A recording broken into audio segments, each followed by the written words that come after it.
Okay, good morning, everyone. Welcome. We're glad you're joining us today. Those joining us on YouTube, those joining us on Facebook, and all of you that are here today in person. As you look at the order of business today, we would encourage you, as we always do, as you walked in, to grab a meeting agenda packet. That helps you to follow along with the order of business that we're working through today and all the topics. If you're curious about some of the information that we go through as we're making decisions on each of these items, we encourage you to go look at supporting documents at sedgwickcounty.gov. Those are a lot of supporting documents, hundreds of pages that we review, and we'd like you to have access to that information as well, so you can have the same information we have as we make decisions on all these items. Before we get started, we always like to just acknowledge people that are joining us today. I have a big crowd today, but I also see the mayor of HAYSVILLE, Russ Kessler, is here today. Welcome, sir. USD 259 Superintendent Kelly Bielefeld is here. Welcome. We're glad you're joining us. There is an item there's a reason why so many are here today, because there's an item on our agenda that will be acknowledging a new collaboration board for District 5. Commissioner Howell, is anybody else that I'm missing? Well, yes, we do. Well, of course, Jeff Easter, our Sheriff Easter's here. Yes. Sheriff is here. Yes, we also have Riverside Township Trustee Greg Evans, and we have Sun Improvement District Gary Witt, and a few others I might filter in here shortly, but that's the ones I'm aware of here. And we have some city managers here. We have Austin St. John here from Mulvane. We have a superintendent from Mulvane.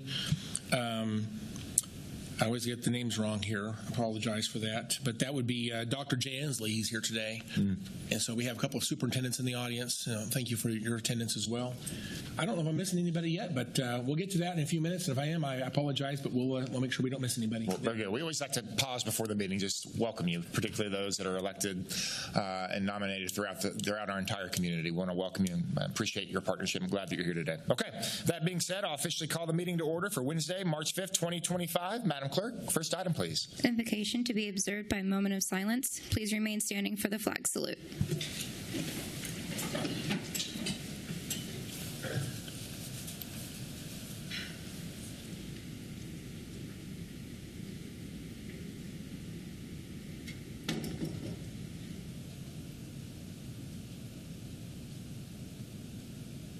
Thank you.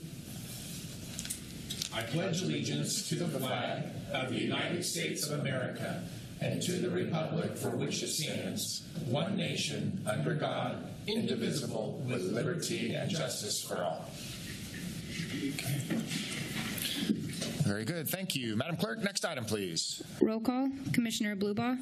Present. Commissioner Wise. Present. Commissioner Howell. Present. Commissioner Meitzner. Present. Chairman Beatty. Present. Next item. County announcements. Good morning, Nicole. Good morning, Chairman and Commissioners. Nicole Gibbs of Strategic Communications. We're going to start with county good news this morning. Yesterday evening was the 71st Annual Wichita Metro Crime Commission dinner, and we had 2 sheriff's deputies that received awards. Sheriff Easter is here to tell you more about it. Sir. Wonderful. Sheriff, welcome. Good morning, Commissioners. I appreciate the opportunity. As you know, all of you were there last night at the Crime Commission dinner. That's an annual event where they honor different law enforcement folks and other citizens for their work in the last year. We were honored to have Jamie Converse. You guys want to come on down? Who was nominated for all her work that she does with the youth in the county. She teaches DARE along with several other topics, and then also deals with a lot of our at-risk seniors. And so she was honored with her award. And then we have Nathan Trout, who was involved in an incident several months ago at a school here in Wichita where a female was shot several times by her boyfriend in front of the school, and then they went up towards the school, tried to get into the school. He was still armed, and Deputy Trout took action to disarm him and actually saved the female's life. So he also received the Law Enforcement Deputy of the Year award. So with that, we're very honored to have them be a part of our team, and the event last night was very good. So thank you for allowing us to be here today. I don't know if please, Deputy Converse, Deputy Trout, we'd love to hear from you. I'm honored to receive the award. Same as Ms. Converse, I'd just like to thank everybody. Yeah. Well, last night, the Crime Commission, this was the 71st annual. Crime Commission. And KBI Director Mativi was there and made a comment that he hasn't seen what we do here with the Crime Commission in this local community. He says this isn't replicated in other parts of the state. And he acknowledged that and said just how much the Crime Commission does for this community, not just in awareness and advocacy, but for support for local law enforcement and other community heroes. And we got to hear some really significant testimonies last night of those that were that won awards last night. But when the commission heard your guys' stories last night and all that you're doing, and particularly with youth and the crime prevention work, and how many years now with the Sheriff's Office? 26 and a half years. And this is your passion. This is what you do. And then hearing the story of Deputy Trout, and I think most people remember the news story, and it was harrowing. And in your speech, and I asked him afterwards, like, man, that was a great speech. And he says, yeah, I didn't know how to speak, so he winged it. What he said at the end, we all got a chuckle. He said, the sheriff always gets his man. And you did that day, and you saved a lot of people's lives. And you work for an elected sheriff who this county puts a lot of trust in. And in doing so, he puts a lot of trust in you. And just knowing from the words he shared last night how proud he was of the work you guys did, and in turn, how proud we are of the work you do. So we wanted to bring you here this morning. We want the world to hear of all the great work that you guys do for Sheriff Easter and his department. So thank you for being here. I'm sure there's some commissioners that would like to share some thoughts too. Commissioner Howe? Yes, thank you, Mr. Chairman. I just want to let you know I was beaming last night. I was so proud of both of you. We had a number of awardees. The stories were heartbreaking sometimes, moving, acts of heroism, but we have two Sedgwick County's finest stand up and be honored that way. Was quite a neat thing to see. And Sheriff, I'm so proud of your people that you have in your department. If they are like these two, we have a fantastic Sheriff's Department. I just want to say I'm incredibly proud of both of you. I know that Deputy Trout, you haven't been with the department very long. You've already had at least a couple pretty serious events that have happened. And so, a lot of folks might say, I'm not sure I want to continue doing this, but I think you're in. And I hope that you'll just stay with us. And I know that, Jamie, you've been here a long time, and I'm so proud of what you've done for our kids in the schools, helping these kids think better. Sometimes they have a kind of a bad home life, and you've been a friend to these kids and encouraging them to trust a law enforcement officer the way you have. So you're making a difference, both of you. I just am incredibly proud of everything you've done, and I'm so glad to hear those stories. I think it was really fitting that we had an awards banquet where you both were honored in front of that group of people. That's one of the best events, I think, of the entire year. And I know they're going to have to expand it next year because the public needs to be more engaged and have a chance to get a table. But there wasn't a seat in the house, frankly. It was packed, and so I hope that we continue doing that. 71 years, but I think it needs to be a much larger event next year. Thank you again, Sheriff, and thank both of you for what you did. Yeah, thank you, Commissioner Meitzner. Thanks. Thank you, Chairman, and I echo all the comments. Congratulations, and appreciate everything that you do. And I noticed we have some youth here, and I'm reminded that Deputy Trout talked about his, at a very young age, having a desire to get into the law enforcement world, and his parents were there, and he said it was against my parents' best wishes, right? But you're here and you're doing a great job. And I just question you: are your parents, after getting that award, are your parents now proud of you now? And stuff? They weren't proud, sir. They were scared for me. Congratulations! Thank you. Yeah. Very good. Well, listen, we sleep better at night knowing you guys are on the patrol. So thank you very much, Sheriff. Thank you, sir. You do a great job for us.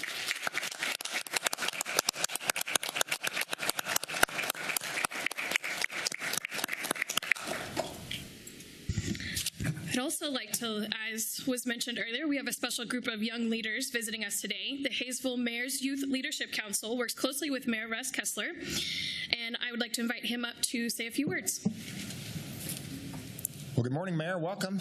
You got a good group with you today. Yes, we do. Thank you again for having us. We have the Mayor's Youth Leadership Council from Hayesville. As co-sent, I'm the Mayor, Russ Kessler from Hayesville. So we have a lot of great youth here, and I think it's very important to introduce our youth to state government, local government, the county and the city. So it's just a great way to introduce them to government.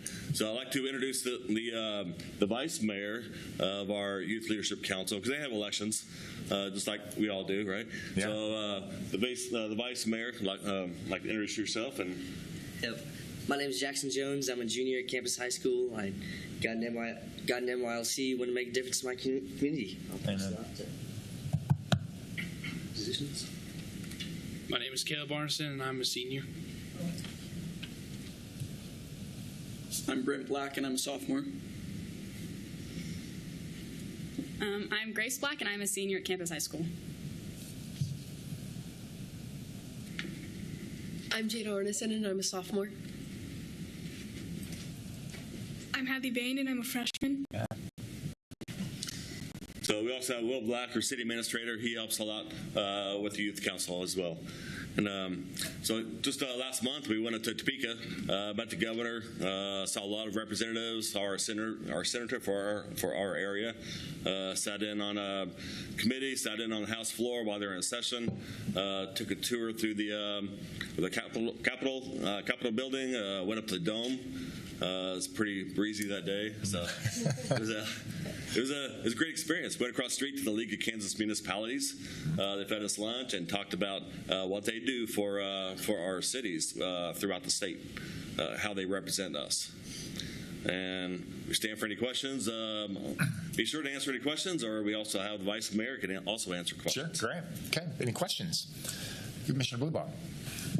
Thank you, Chairman. And thank you guys so much, everybody. The group came into my office this morning and got to discuss a little bit about politics and the Mayor's Youth Council and what they're doing. And just really appreciative of you guys stepping up and serving the community. So thank you very much. Okay. Commissioner Howe. I just wonder if they have any idea how to fix property taxes. I guess I'll leave that for someone else. But anyway, I want to say I'm proud of your group. It's neat to see this. I think it's actually kind of unique. I know Wichita, at least in the past, has had a Mayor's Youth Council. I don't know if they still do that or not, but they've not seen them here if they do have that. But we have 20 cities in Sedgwick County, so I hope that this catches on. And I would love to engage you guys and let you know that we love to encourage you to be deeply involved in civic government. I think there's all kinds of opportunities to serve, and the best ideas need to come forward. So the fact that you're engaged at high school is amazing. I hope this is not just high school, but it could be homeschool. It could be kids who maybe I'm not sure what the qualifications are to get into this club, but high school student. High school student. Can they be private school or homeschool? Within the USD 261 area. Okay. Well, anyway, and then how often do you meet, and how would someone get involved? They meet monthly at the high school. To be involved, we around April timeframe, April, May, we start soliciting for students, and they send in their resumes, and then we go through them. And then we'll call them in, normally around June timeframe for a one-on-one interview. And then we'll let them know. Then we'll call them back in about another month later during the summer and just get together and kind of go over what it's about and what they'll be doing. Well, they decide what they'll be doing throughout the year. Well, I'm very impressed. Thank you guys for being involved. And thank you, Mr. Mayor, for your leadership to making this happen. Appreciate you. Yeah. Jackson, so any takeaways from your experience on the Youth Mayor's Council?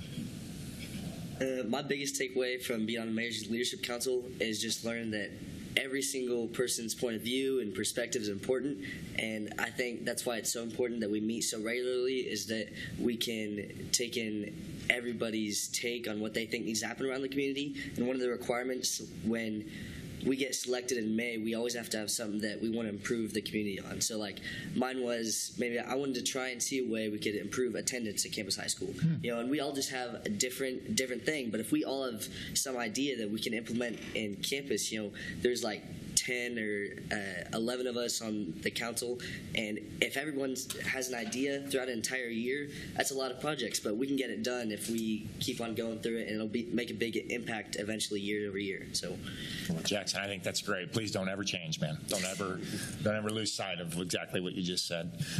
We appreciate all of you. We're proud of you for getting involved, getting engaged. We look forward to your future leadership in this community. And when we hear you and see you, I think our future is very, very bright with a lot of the youth in the direction you're going. Mayor, thank you for opening up the opportunity for these kids. They don't get this opportunity unless you open it up for them. So thank you for being accessible and engaging them. So, thank you, sir. We appreciate you guys. Yep, thank you, guys. Thank you.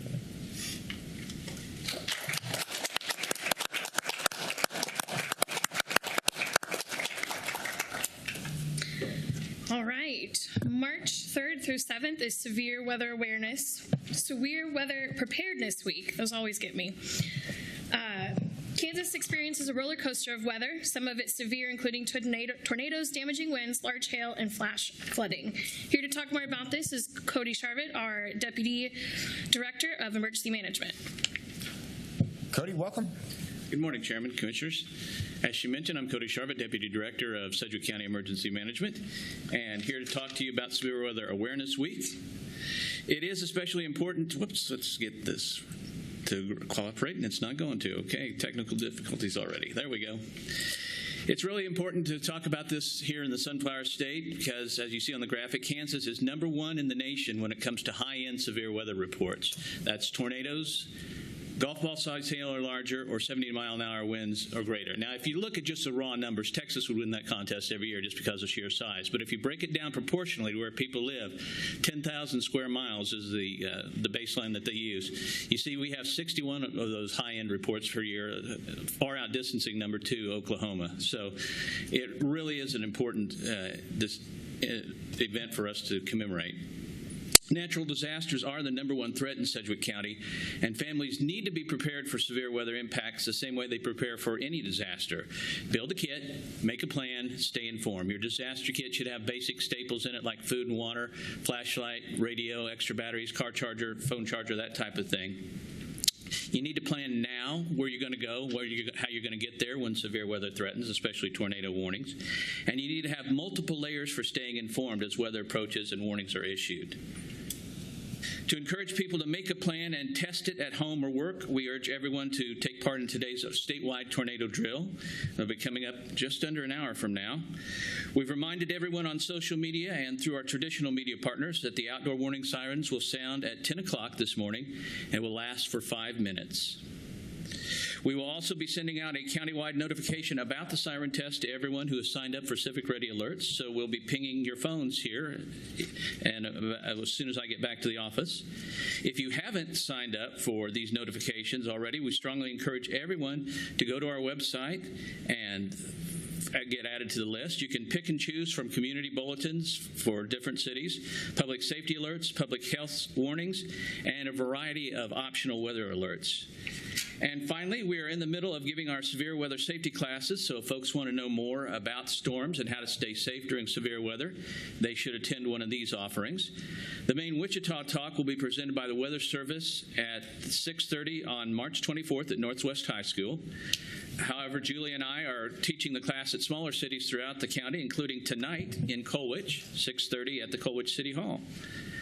And that's all I have. Thank you for your time this morning. I'll stand for any questions or comments. Thank you, Cody. Appreciate it. Could you go back to the Civic Ready slide for me, if you don't mind? I want everybody here and those that are watching online, please take note of this. Please go and sign up for this. This is a rather significant opportunity for notifications. What some people don't realize is the tornado sirens, if we're just talking tornadoes, that those are for people that are outdoors. That's right. That is not for people that we have to have other means to reach people that are indoors. And the Civic Ready is, in my view, one of the best ways that we can do that here locally. You agree, Cody? Absolutely. I sign up for alerts on my cell phone that are only available to the emergency management community, and I get the Civic Ready alerts before I get those. So they are really fast, and we strongly encourage people. Our participation in that is not anywhere close to what we should have. We've only got about 5,000 people in a county of 500,000 that have signed up, so we need to get more people on the list. Okay. And I think that our comms department, I've seen a lot of posts on the Civic Ready stuff, so we'll keep trying to blast that to the community. And you can go go in and just check the boxes of what notifications and what areas you want to be. It really is quite simple. So I just want to encourage everybody, please go on sedgwickcounty.org/civicready and calls, emails, texts. It really is a great service. What's great about that, if you live in Wichita, you obviously sign up for the Wichita alerts, but say your parents live out in Cheney or Garden Plain and you want to keep in touch with what's going on in those communities, you can sign up for those city alerts as well. Yeah, very good. Any other questions for Cody? Thank you. We appreciate it. It's that time of year, so thanks for coming by and giving us an update. You bet. What about high wind updates? Do we get those? Yesterday was, rumor has it yesterday was a bit windy. Yeah, there you go. Wow. All right, daylight saving time is Sunday, March 9th, and we will be springing forward an hour, sadly.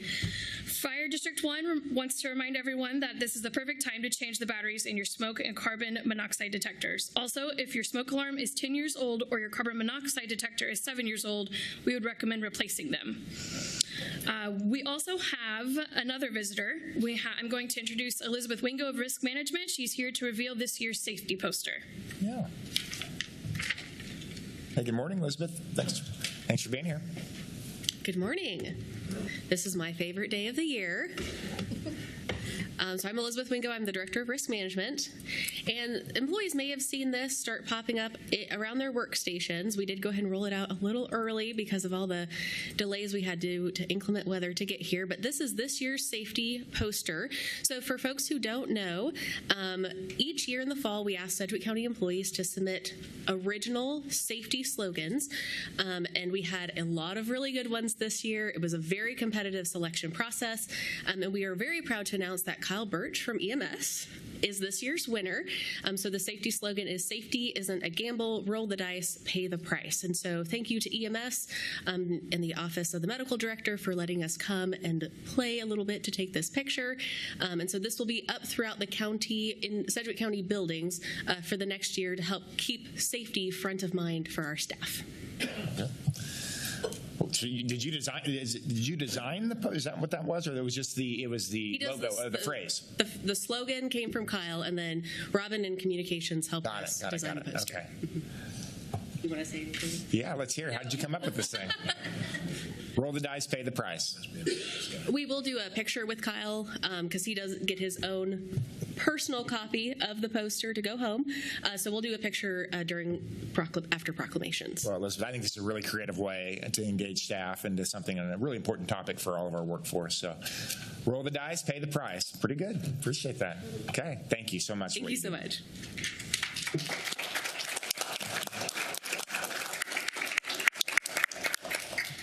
It's a busy county announcements today. That is all that I have. If it's okay with you, Chairman, we'd like to take a break at this moment to do photos of the different groups, including the folks that are here for the proclamation. Okay, yeah, I think it's a good idea. Then we'll come back and read the proclamation and formally adopt that. But those that are here for the proclamation, why don't we go out now, grab a picture. We'll get those knocked out and then come back and get right to business. So if you can give us 5 minutes, we appreciate it. Stay on your best behavior.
letting us take a break for pictures real quick. We want to celebrate those groups.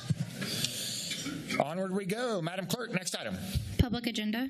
Okay, no one signed up for public agenda today. Next item, please. Consideration of minutes. Item A, regular meeting minutes of February 12th, 2025. Okay, Commissioners, if you look at items A and B, all Commissioners were present, so unless there's objection, I'll combine these two into one motion.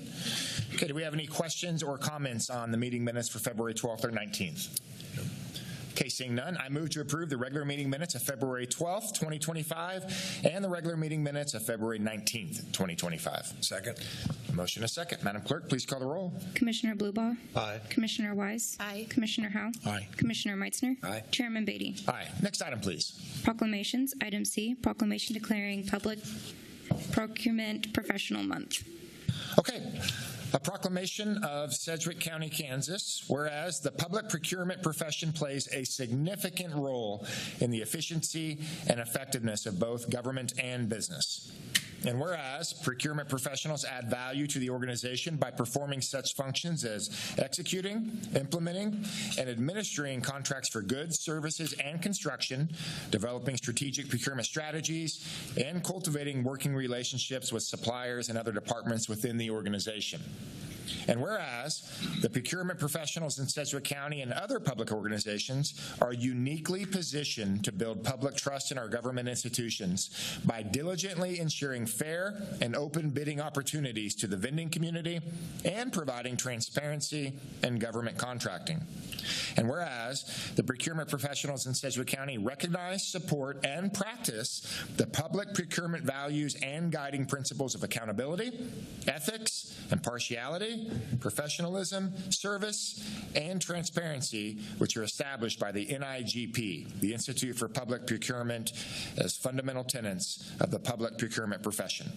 And whereas NIGP has proclaimed the month of March as Procurement Month to further expand the awareness of procurement professionals' role to government officials, the general public, business, and corporate leaders. Now, therefore, it be resolved that I, Chairman Ryan Beatty, and the Board of Sedgwick County Commissioners do hereby proclaim the month of March 2025 as Public Procurement Professionals Month. And we declare that in Sedgwick County and urge all citizens to join in recognizing the role of the purchasing and materials management profession within business, industry, and government. Commissioners, you've heard the proclamation. I move to approve as read. Second. A motion and a second. Madam Clerk, please call the roll. Commissioner Blubaugh. Aye. Commissioner Wise. Aye. Commissioner Howe. Aye. Commissioner Meitzner. Aye. Chairman Beatty. Aye. And here to accept this proclamation is the most popular guy in Sedgwick County, the purchasing director, Joe Thomas. One of these days I'll believe that. Thank you for keep drilling in my head. Thank you very much, Mr. Chairman and Commissioners. We appreciate very much. I'm Joe Thomas, Purchasing Director, and thank you for this proclamation. And for years in the private sector, I know purchasing has always been viewed or had been viewed as a back office function, and to some it was a cost center and brought nothing to the bottom line. But we appreciate, in the public sector, it's always been an appreciation for purchasing's role, and thank you very much that we can fulfill that and we have that opportunity. My responsibility is made so much easier because the backbone and muscle to our department you see standing behind me, and there are a few that are missing, but I'd like to introduce them because they do the heavy lifting each day in making sure that the maximum value is given to every tax dollar that's spent. Yeah. We have with us Jamie O'Laughlin. We have Tammy Cully. Jamie's our purchasing agent. Tammy Cully's our purchasing agent. Britt Rosencutter is one of our purchasing agents. Kelly Snavely is our purchasing technician. And we have missing Lee Barrier, our senior purchasing agent, Chris Hopman, who is another one of our purchasing technicians. And then we also have Deanna Hutton, who is our administrative specialist. So these are the people that make my job a whole lot easier. And I appreciate their professionalism and dedication to public service. Absolutely. And Joe, I'll just tell you that they don't just make your job easier, they make the job of Sedgwick County government much easier. We have 46 departments. There's a lot of movement and transactions that have to take place in the engagement of not just Sedgwick County government, but the engagement to the community with contractors and equipment and fleet. I mean, on and on. The meeting just today on our board contracts that we'll be voting on today, there's 9 items on there, and the amount of work that goes in on each of those items is rather significant. How many, you may not know this answer, sorry for putting you on the spot, but how many millions and tens or maybe $100 million plus of contracts does your department go through every single year? A lot. I'm sorry, I should have that figure available, but it's quite a bit. I know on a national level, it said that public procurement represents 13 to 20% of GDP. Okay. So that's a significant amount of money. I saw a number the other day of $130 million of... That sounds about right. Yeah, I didn't want to... what you guys are working through with contracts, but I mean, that's a significant number, and that's significant work, and you do it with a really lean and efficient and very, very smart staff. So we're great. We're happy for this proclamation and to celebrate you today. So, Commissioner Meitzner. Thank you, Chairman. And Joe, congrats on the award, well deserved. And just my observation over the few years, when I know Commissioner Blueball, we were at the City of Wichita, lots of times we would have the second and third place awardees show up at a council meeting and contest directly with the commission or with the council. And here we have questions lots of times from the bench, not lots, but occasional questions from the bench about something. And or now that Commissioner Dennis is gone, we don't question the size of the tires on a truck or anything. But it's just been really comforting to me to know that apparently, however you treat all the bidders, they must feel a fair decision was made because I just don't hear from second and third place are the ones that are not awarded. So my sincere congratulations. You and your staff. So, thank you, sir. Thank you. Appreciate it. Mic drop. Yeah, good. That was good, Pete. This doesn't move. Yeah. Any other questions or comments? This proclamation is well deserving. We honor you and the work that you do for Sedgwick County government in this community. Thank you so much. Bless you guys.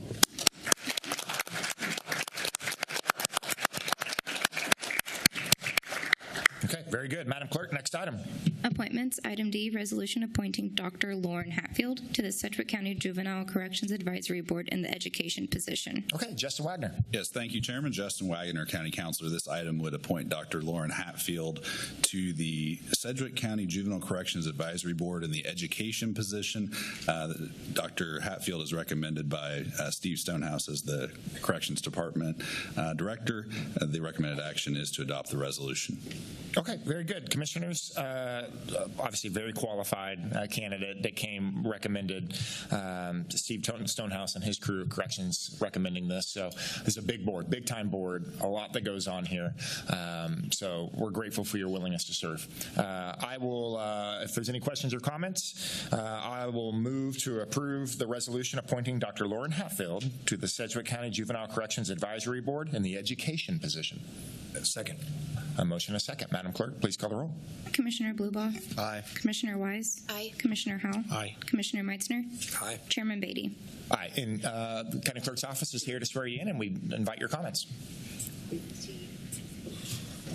I do solemnly swear that I will support the Constitution of the United States and the Constitution of the State of Kansas and faithfully discharge the duties of the office of Sedgwick County Juvenile Corrections Advisory Board. So help me God. That was good. Sign right there, and then you can make a comment. Thank you. I love that pink pen on that. Yes. I just thank you for the opportunity, being part of the Wichita Public School System for 15 years and the work that we do with adjudicated youth within our own school system. I'm excited to expand that to Sedgwick County as a whole so that we can best serve our adjudicated youth and our neglected and delinquent youth. So thank you so much for the opportunity. Dr. Hatfield, thank you. And I appreciate all the work you're doing. I know your boss is here. Kelly Bielefeld is here, superintendent. It's timely family because you should be appreciated and you should be uplifted for the things that you do, particularly those and the challenges we have. And Commissioner Howell and I work a lot through the foster care community here. I just want to publicly thank USD 259 for the progress that's being made for your students that are in the foster care system. It's something that we have talked about frequently, something that's a passion project for Commissioner Howell and myself, and you're right in the middle of all of that. And I just want to publicly thank you for that work in particular. I know that'll be part of the conversation you'll be having on this type of board, but I don't think the community is fully aware of all the progress that is made and how you are protecting these kids to the best of your capacity and making sure they're being educated despite the trauma going on in their lives. So just thank you. Publicly want to thank you for that. So Thank you so much. Very good. Yeah. Okay, Madam Clerk, next item. Item E, resolution to appoint 14 members to the District Collaboration Board for District 5 as nominated by their governing bodies. Okay, Mr. Wagner. Yes, thank you, Chairman. If it's okay with Chairman and the board, I would propose taking up items E and F together. They involve the same advisory board. All right, I'll do a brief description of all those appointments. Item E in particular has 14 separate resolutions for 14 separate members. This is the newly formed District Collaboration Board for Commissioner Howell in District 5. So this agenda item proposes the appointment, and I'll read the governing body or the jurisdiction and then the proposed appointee on each of these. City of Wichita has nominated Councilmember Becky Tuttle. The City of Derby has nominated Mayor Mark Statz. The City of Mulvane has nominated Austin St. John. The Wichita Public School District has nominated Superintendent Kelly Bielefeld. USD 260, which is Derby Public Schools, has nominated their superintendent, Heather BOHATY. And then Mulvane Public Schools have nominated Superintendent Dr. Jay Ensley. The Rose Hill Public Schools have nominated their superintendent, Chuck Lambert. Gypsum Township has nominated Bill Bach. Riverside Township nominated Greg Evans. Rockford Township nominated Don Thornborough. Minnehaha Township nominated Chris Carlson. Oaklawn Improvement District nominated Heaven Christensen. Sunview Improvement District had nominated Gary Witt, and Sunswept Highlands Improvement District nominated William DeLong. Now, item F includes 3 appointments that are recommended for appointment by Commissioner Howell, and those 3 recommended appointees are Dale Pratt, Jason Morawski, and Lori Lane. The recommended action is to adopt all of these resolutions. Okay, Justin, thank you for walking us through that and the public through that. Commissioner Howell? Well, Mr. Chairman, thank you for giving me this opportunity to talk about why I'm doing this. And I'm going to just reflect on just a little piece of history here. My predecessor was actually a city council member, and city council members of the city of Wichita have what's called district advisory boards. And when my predecessor decided to become a county commissioner, he created a district advisory board here in Sedgwick County. And one thing I did notice about that was the people who served on that board. I believe it was the city manager of the city of Derby, for example, the mayor of the city of Derby. There was people from the planning commission of the city of Derby, and I think there may be some folks from Wichita and other places on that board as well. But these people represented, if you will, organizational spread. Okay, so I'm saying, in other words, the district advisory boards that we have currently, we call them CAB boards, citizens advisory boards. They have largely been citizens at large, which is fine. There's nothing wrong with that. But I've noticed that a lot of the times these citizens don't necessarily represent anything larger than their own viewpoint. And so I got to thinking about that. And again, we had an opportunity because we had the chairperson of the District 5 CAB had passed away. That was very unfortunate, and I'm sorry for his family for that loss, and it was truly a loss for the community as well. We also had a number of members that needed to step down for other reasons, and so we had an opportunity to kind of rethink this.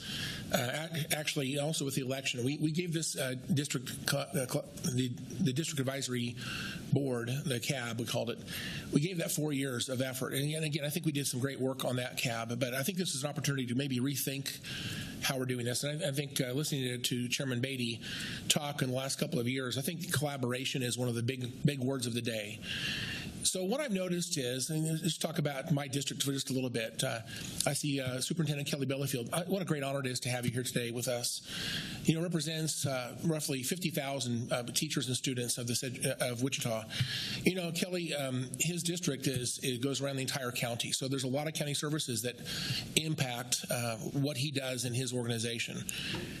Becky TUTTLE represents the area that crosses into 259, obviously, but she also represents the Wyantier Elementary School, which is a Derby 260.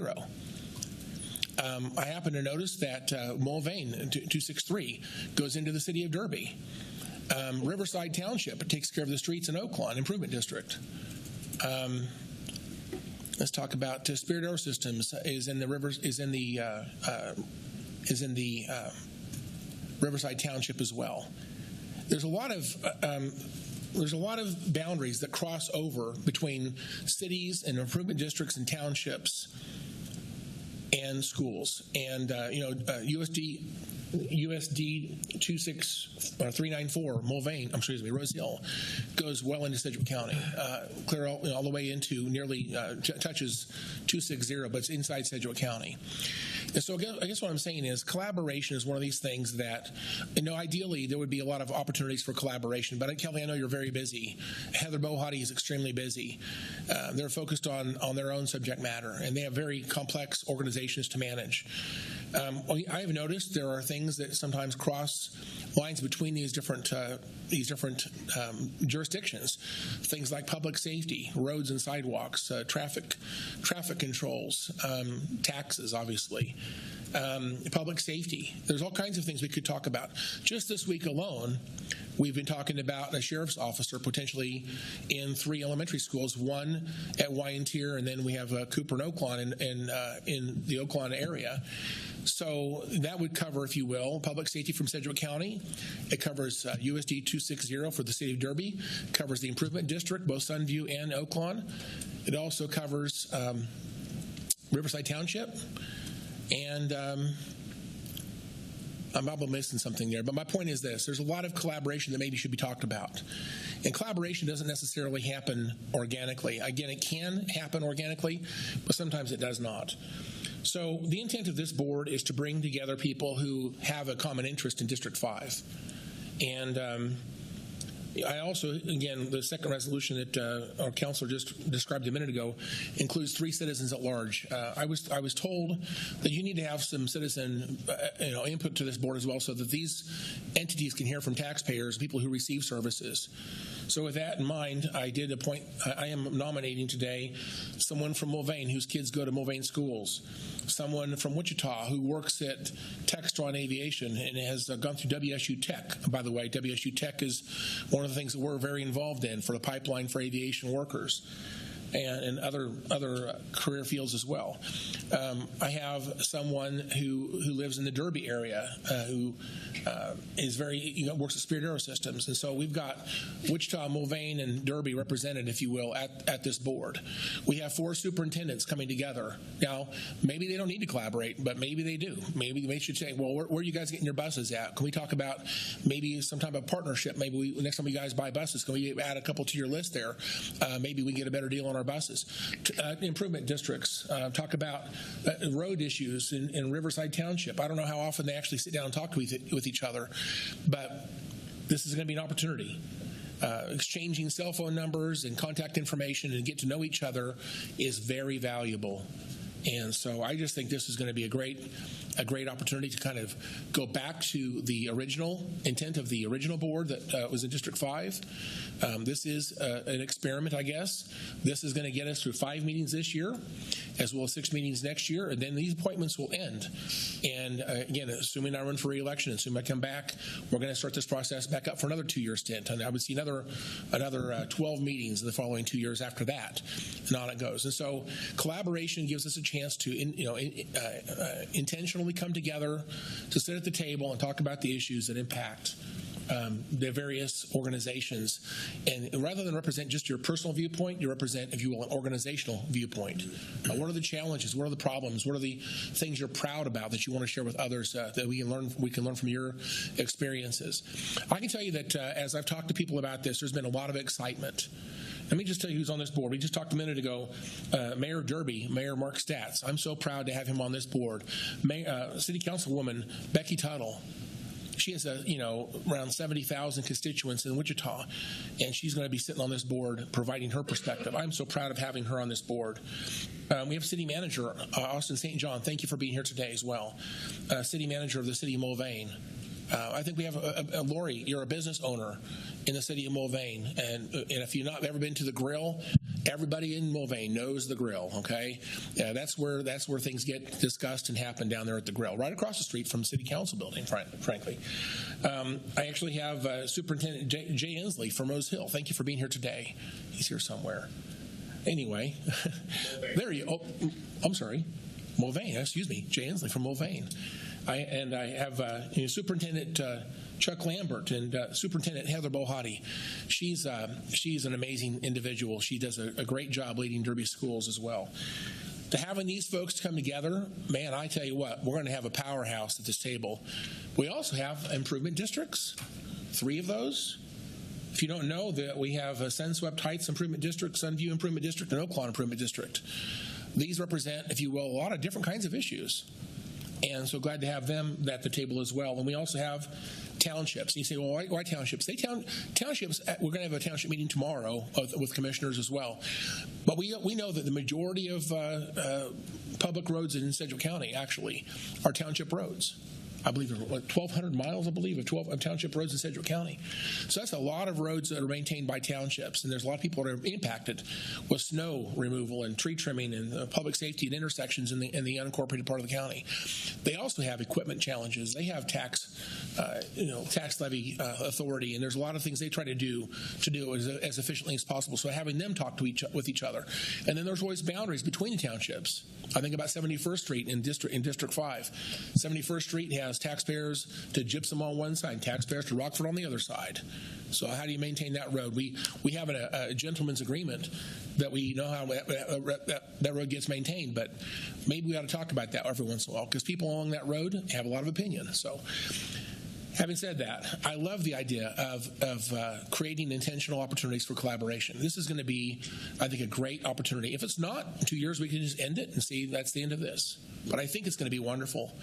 And I'm really looking forward to our very first meeting will be next Monday. That's March the 10th. We're going to be meeting central to my district, which is in Derby, at the City Hall building and the Welcome Center in the Austin room. It is a public open meeting. The public's invited to be in the room. It's not going to have any public comment.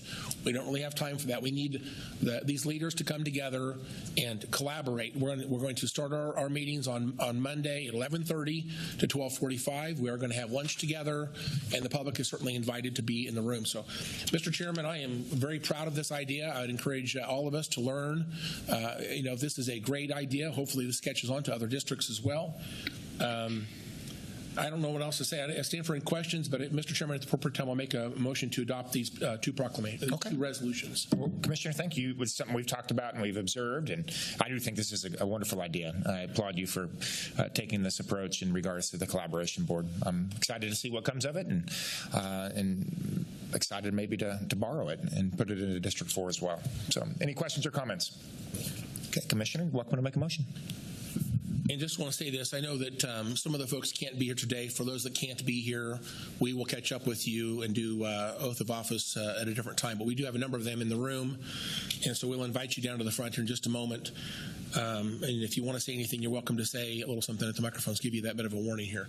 Anyway, Mr. Chairman, we have 18 members counting myself, so there's 17 appointments on these two resolutions. And Mr. Counselor, may I make this as one motion? Yes, you may, Commissioner. Mr. Chairman, I would make a motion we would adopt both resolution for item E and item F. They would make the appointments of 14 members of these organizations as well as 3 members of the public at large, as 17 people altogether. I make a motion we would adopt both resolutions. Okay, I second the motion. Madam Clerk, please call the roll. Commissioner Blubaugh. Aye. Commissioner Wise. Aye. Commissioner Howell. Aye. Commissioner Meitzner. Aye. Chairman Beatty. Aye. Our county clerk's office is here. For those that are on any of these 17 individuals, if you'd like to come over here, we can get you sworn in today, get the paperwork all dialed up, and we'd also encourage you, if you'd like to share any comments.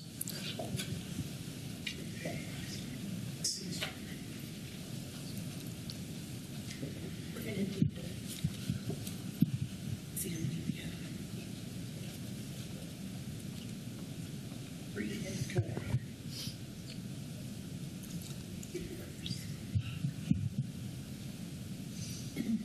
So I'll read this to you. You don't have to say it back and then raise your hand. I do solemnly swear that I will support the Constitution of the United States and the Constitution of the State of Kansas and faithfully discharge the duties of the office of District Collaboration Board for District 5, so help me God. I did. And then she'll have your vote up there to sign.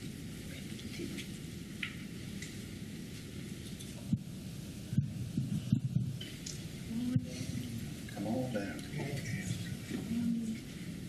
So I'll read this to you. You don't have to say it back to me. You'll just raise your hand. Say I do at the end. I do solemnly swear that I will support the Constitution of the United States and the Constitution of the State of Kansas and faithfully discharge the duties of the office of District Collaboration Board for District 5, so help me God. I do. Okay. And then you'll sign it up there. Okay. I just want to say thank you again. This was 7 of the 17, so we'll have to catch up with the other 10. And I don't know if they want to say anything or not, but they're all back there signing paperwork. So anyway, Mr. Chairman, I guess we can go ahead and move on. I just wanted to make sure if they had anything they wanted to say about what's going on here, that I wanted to invite them to the microphone. But there goes City Manager of the City of Mulvane. Thank you for coming down. Since you're offering the opportunity, I really appreciate the opportunity to be a part of this collaboration board. I think it's going to be a great opportunity to, talk amongst those in our region, like you said, come up with common sense things to solve problems that we're all being affected by. It might also be an opportunity for all of us to gang up on our county commissioner. Of course. Hey, I'm actually interested in hearing all the problems. I think that this is one of the things where if we don't ask, we may not hear the issues that are going on. So I'm really asking to you guys to let me know what are the issues I need to be aware of that I can work on your behalf. So thank you for leading into that. But I'm not scared of the questions. I'm not scared of the problems. I just want to hear about it. So yeah, that's good. Absolutely. Okay. Is there anybody else that just sworn in this morning that would like to say anything at the microphone this morning? Let me just invite you. If you want to, we'd love to have you come up. Yeah. Kelly BIELEFELD, I'm just looking at thinking about it. Man, you've got to have something to say.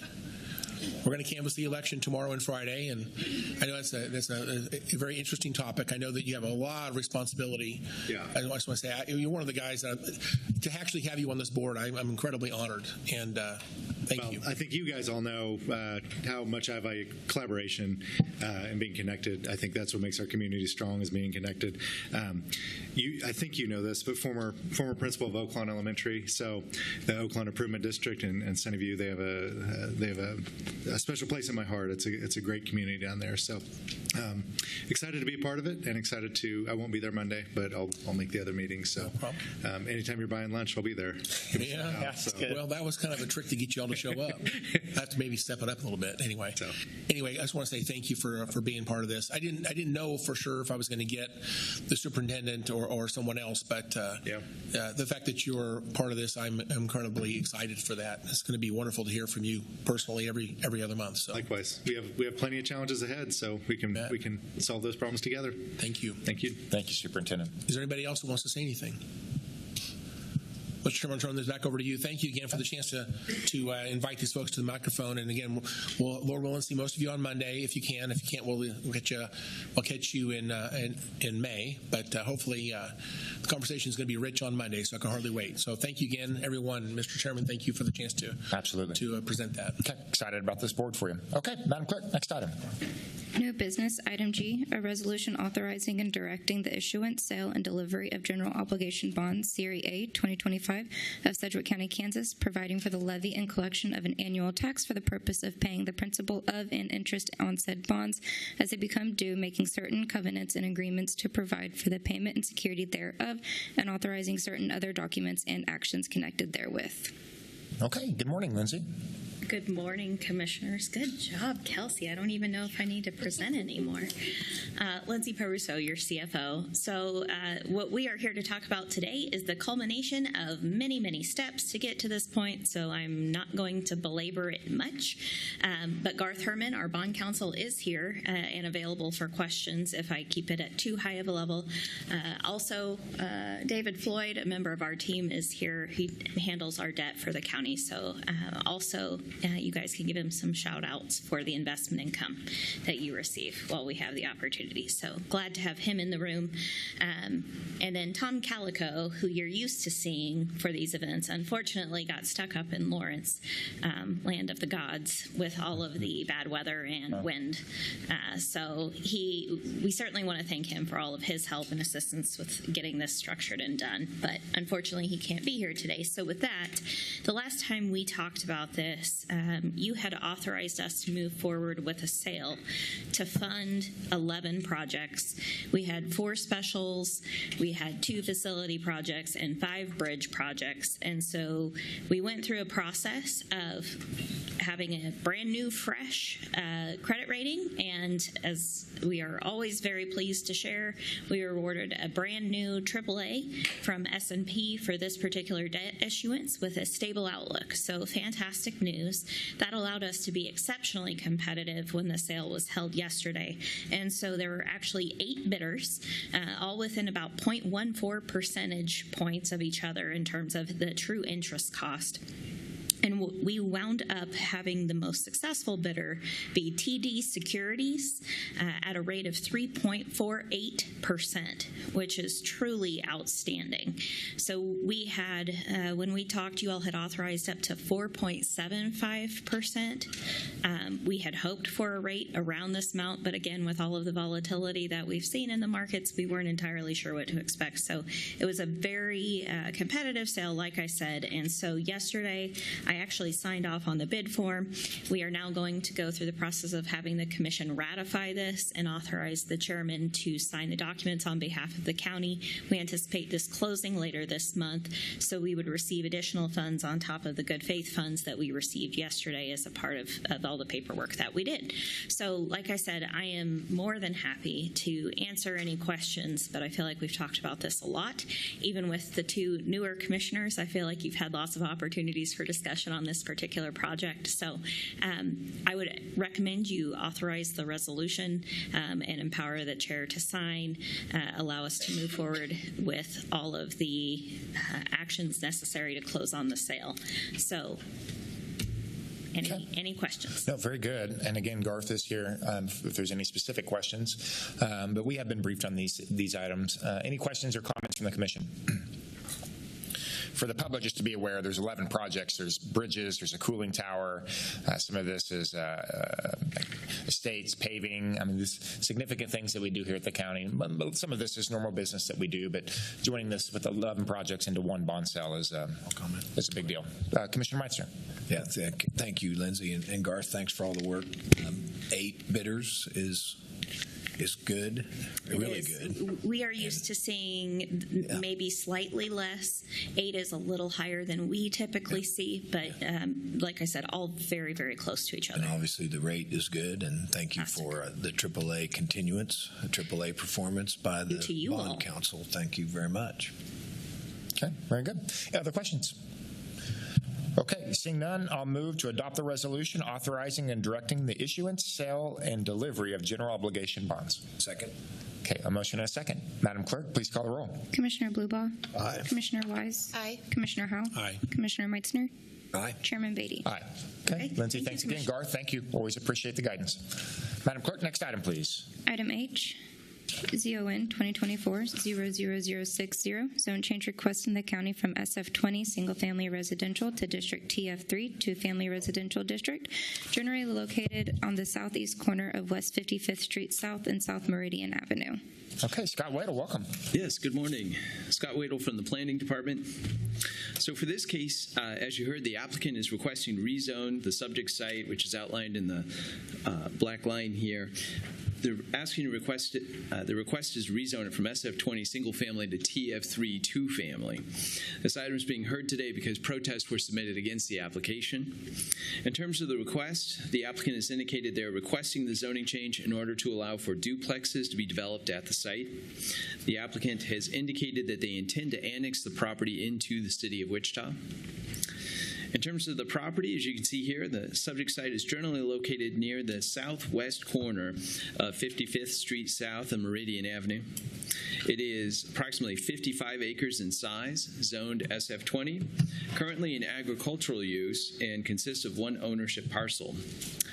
Property to the north across 55th Street is zoned SF15, and that's within the city of HAYSVILLE and developed with the campus high school campus. Property to the south is zoned SF5, single family. It's in the city of Wichita and is currently undeveloped. That property owner had requested a zone change to TF3 that was a city case.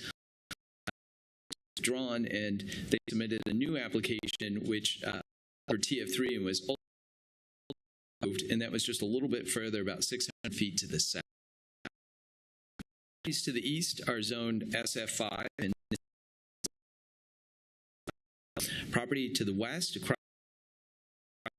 LC and S20, and they're in use as agricultural land and in the unincorporated county.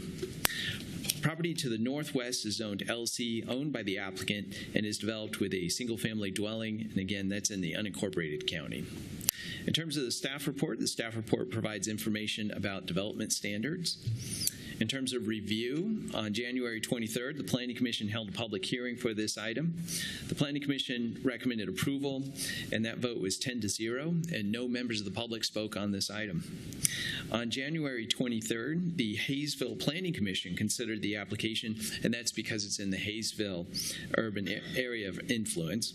The HAYSVILLE Planning Commission recommended approval of the zone change, and that vote was 4-0-1, so there was one abstention. And no members of the public spoke on this item at that meeting. 6 protest petitions were received, and that accounted for 9% of the total protest area. Does not exceed the state threshold of 20%, and therefore the zone change request can be approved with a simple majority, so 3 of 5. In terms of recommendations, the recommendation from the Planning Commission is that you adopt the findings of the Planning Commission, approve the zone change request, authorize the chairman to sign the resolution, and authorize the resolution to be published. Again, that just takes a simple majority. In terms of alternatives, the alternatives are that you can override the Planning Commission recommendation, adopt alternative findings, and deny the application. That would require 4 out of 5 because it's an override. Or as always, you can return the case to the Planning Commission for further consideration with a statement specifying the basis for why it's returned. And that would require just a simple majority, or 3 of 5 votes. So with that, I'll take you through some of the images and graphics on this case. So here's the zoning map, and you can see the subject site outlined there. Here is an aerial showing how the properties are used. Again, the site is in agricultural use. Here's the map from the comprehensive plan. This is a map that shows up. It shows where the different land uses are recommended in the city of Wichita. Again, at the time when this map was created, the property and surrounding properties were in Sedgwick County, so that has changed slightly with the properties to the south being annexed into the city of Wichita. Here's another map from the comprehensive plan. This is the urban areas of influence and urban growth areas map. And again, this shows that this was originally planned to be in HAYSVILLE. It's part of the HAYSVILLE urban growth area. And the urban areas of influence map from the zoning code, again, showing that this is in the HAYSVILLE urban area of influence. Now, there are a number of plans that this property is included in. One is the South Wichita HAYSVILLE Area Plan. Another one is, this is from the comprehensive plan for the city of HAYSVILLE. And in this plan, it recommends neighborhood mixed use. Again, we really look to the city of HAYSVILLE to provide interpretation on this, and that's one of the benefits of taking it to the Planning Commission for HAYSVILLE. There's also a corridor plan that they have for Meridian that was also included as part of the packet. In terms of the protest map, again, the protest accounted for 9% of the protest area, so it does not exceed the 20% threshold. And here are photos from the site and surrounding area. And with that, I'll stand for any questions. Okay, very good, Scott. Appreciate that. Before we get to questions, and the order that we'll move in today is we'll do questions. We'll see if the applicant's agent is here. We'll open up for a public hearing, close the public hearing, come back and make some decisions. Before we do all of that, I want to give each commissioner an opportunity to disclose any ex parte communication we might have had. We'll just kind of go in order. Commissioner Bluba? I've not had any. I've had no ex parte communications. Yep. I've also had no ex parte communication. Remain open-minded. Wait to hear the facts of the case. I have had no communication with the applicant. I've also had no ex parte communication with anyone. Okay. Scott, thanks for the presentation. Any questions right now for Scott on the presentation piece? Okay, seeing none. Scott, is the applicant agent here today? Yes, their agent is here and making their way down. Okay.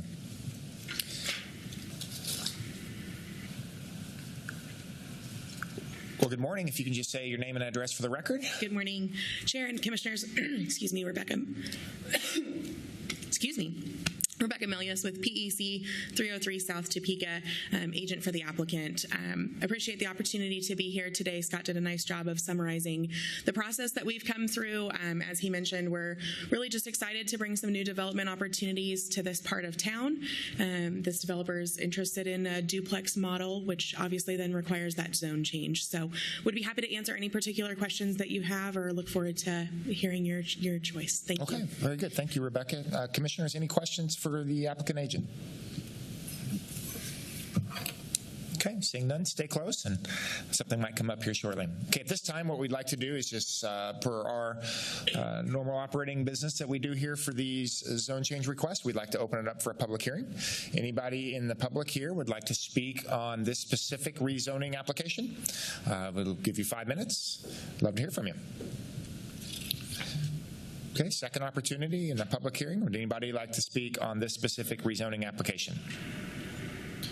Okay, seeing none, we'll close the public hearing, bring discussion back to the bench. Commissioners, any questions or comments for Scott, staff, legal, or the applicant agent? Commissioner Howe. Mr. Chairman, thank you. I have a question for the applicant, actually. So this is going to be very high-density housing, if I understand correctly. Yes, sir. Is there any effort to, is the plat's going to be redone, or the plat hasn't been done yet? Is it going to be? Plat is currently being drafted. So to Scott's point, this property will be inevitably annexed into the city of Wichita for their jurisdiction, primarily due to the proximity of utilities and the extension of public and water and sewer infrastructure to be able to make a density like this work. So one of the planning questions I would have is the duplexes, the twin homes, are they going to be the entire 55 acres? There'll be some single-family homes as well. So the beauty of TF3 zoning, and I'll let Scott correct me if I'm wrong here, is it allows the flexibility of both. At this time, the desire is that majority of that would be two-family, but we're not sure yet on the phasing. So there is definitely an opportunity for single family as a possibility within the zoning as It's well. probably inappropriate for me to make this next comment, but I would kind of hope that the boundary of this area would be the single family homes, because the neighbors nearby are going to want to, what are they going to see? This is changing their view somewhat. It'd be nice for them to see the single family homes and have the duplexes interior to that if possible. A lot of these duplex developments that I've seen, they're also exactly the same all the way through I'm not sure if that's the plan here or not. Maybe probably to save some money, I guess, on the construction of those homes, doing the exact same design over and over again, but they're not as pretty to look at, I guess, in my opinion. But do you know if there's a desire to do like a boundary with single family homes that would be what people would see when they drive down the main streets nearby? I'm not aware that that's under consideration at this time. All right. Well, it really doesn't change, I guess, what we're doing here this morning. I'm a little surprised that there's not more people here to speak on this. I don't know why that is. They've had their notification, and My final comment would be this. I kind of wish we did not have the county doing the zoning and then an annexation being a subsequent decision by, this would be unilateral annexation by the city of Wichita. That's correct. So there really is nothing that can stop them from doing this, or stop. We really can't stop annexation from happening. The only vote there's going to be will be Wichita that gets to vote on that. We don't get to vote on that. So I wish these were packaged together, or make them contingent on each other.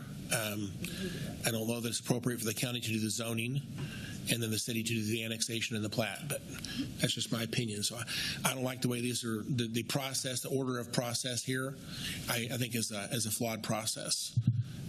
With that, I don't think I have a reason to vote no this morning, but thank you for answering my questions. Okay, thank you, Commissioner. Other questions or comments from the bench? Okay, seeing none, this is in Commissioner Blueball's district. I invite you to make a motion. Okay, thank you very much, Chairman. And this is one of the issues that we have worked with HAYSVILLE and the city of Wichita. Even when I was on the Wichita City Council, we used to get them both together and try to better identify who is better to take on a lot of these projects. And a lot of times HAYSVILLE will tell you it's just too big a project. They would rather utilize the Wichita infrastructure. So I think this is following through with exactly the way that they have laid it out. And, we definitely need the affordable housing. Single-family houses just aren't selling, and I really am not into restricting these developers to telling them what product they have to put out there. I mean, we need affordable housing, and we need it now, and this is being across the street from campus, I think is very important to the growth of the area. So I'd like to go ahead and make the recommended action to adopt the findings of the Metropolitan Area Planning Commission and approve the zone change request and sign the resolution and authorize the resolution to be published. Okay, I'll second the motion. Madam Clerk, please call the roll. Commissioner Bluebow? Aye. Commissioner Wise? Aye. Commissioner Howell? Aye. Commissioner Meitzner? Aye. Chairman Beatty? Aye. Okay. Motion passes and the zone change has been approved. Thank you, Commissioners, and thank you to Planning Department and the applicant's agent for joining us this morning. Thank you. Okay, Madam Clerk, next item, please. Item I, utility easement access across Sedgwick County owned property near Northeast Sedgwick County Park. Okay, Andrew Diltz, welcome. Good morning, Chairman and Commissioners. Andrew Diltz, Director of Facilities, here to present a residential utility easement. Little backstory on this one. Sedgwick County owns a parcel of land near Northeast Sedgwick County Park that is utilized for the purpose of collecting and disposing of tree waste after storm events. This land has an existing easement that provides access to a privately owned landlocked parcel to the north. And without this easement, the private property does not have access to a roadway or other public infrastructure. The new owner of the landlocked parcel intends to construct a home requiring utilities and a driveway that meets Sedgwick County Service Drive Code. The map on the right here shows on the top portion Northeast Sedgwick County Park. The lower portion here in red is the tree waste. We often refer to it as the burn pit land with our access off of 69th Street. And this parcel right here between the two of them is the landlocked parcel that has a current easement for access along this leg right here off of 69th Street. The proposed easement on today's agenda would do three things. It would enable a portion of the existing joint access agreement land to be utilized for utilities. It would provide driveway access through the county-owned property, and it would require the owner of the privately owned parcel to be responsible for the cost of constructing and maintaining a driveway. This agreement would run with the land, meaning that its terms and conditions would apply to the subsequent owners of the aforementioned parcels. The proposed easement does not require either party to pay the other party. And if approved, the proposed easement would replace the existing joint access easement. Again, over here to the right, there is the yellow easement that is existing, and that this new easement would basically replace that, allowing the construction of the utilities and the service drive. There were a couple other items, if I can go back here, that we considered. This landlocked parcel, they are planning to build a new home here on the north end, somewhere this parcel. So the cost to bring utilities to this area and a drive is pretty extensive if you're coming all the way to 69th Street. So we worked with the owner to look at a couple other options. This street here is Turtle Creek and has utilities, has a drive. The problem is we can't get access over here. So we recommended that the owner here worked with the owner of this neighboring property to allow an easement, which did not go well. The other option we looked at was to look at Northeast Sedgwick County Park, putting an easement on this land. The problem with that is the encumbrances that are on the park, and we would basically have to do a conversion and move that encumbrance somewhere else, which gets a little bit messy, and it's not a guaranteed solution. So we came back to this option where we have this existing easement on this leg, and we would basically, that existing easement is only for access, and we still need to get utilities over here. So this new easement would allow the utilities and the construction of the driveway. Recommended action is to approve the agreement regarding the access easement, utilities easement, and driveway construction. Authorize the chairman to sign and record with the Sedgwick County Register of Deeds. And I will add that we worked extensively with Public Works and legal on this solution. Yeah. Andrew, thanks for this. This specific issue is relatively familiar to Commissioner Meitzer and myself. It's Commissioner Meitzer's district, but we both worked on trying to help this family get the access to the north. The individual that owns that parcel of land that you directed to the west doesn't live here in Wichita, so we both tried to reach out to try to establish contact for your constituent to see if we could help at least establish a line of communication, and that was relatively unsuccessful many times. So the logical thing, the easy thing for this family is not going to be what we had hoped for, but this is another option. So I just want to thank legal, I want to thank Public Works, I want to thank you for trying to do what's best for Commissioner Meitzer's constituent and wanting to build a house there to try to find a way to get them access to their land. So thank you for doing that. Okay, Commissioners, any questions? Okay, seeing none.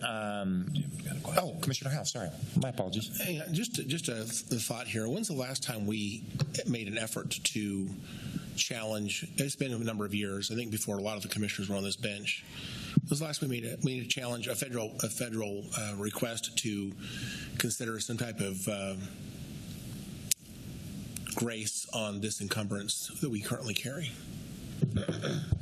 Justin Widener, County Councilor. Commissioner Howell, in terms of different efforts, I think one of the things that we had requested was a lifting of the encumbrances, and specifically, I believe that lifting that was requested was with regard to Lake Afton Park, if I remember correctly, and Representative Estes did introduce a federal bill to consider that a number of years ago. It didn't go anywhere or get any traction in Washington, D.C.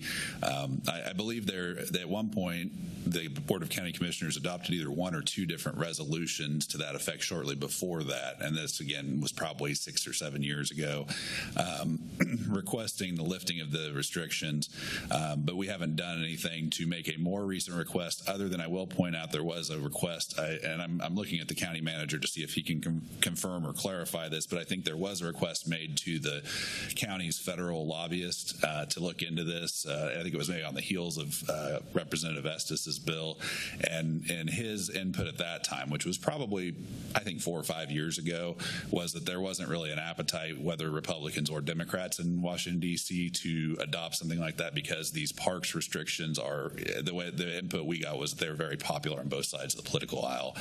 Doesn't mean it is the case today, but I defer to Tom if there's any clarification on that. Yeah, your memory is spot on. It was during President Trump's first term that we tried it with Representative Estes. We have not tried it since then. And the reason I bring this up is because it seems like a lot of things are being challenged. Which this is a regulation of an agency. This is not a.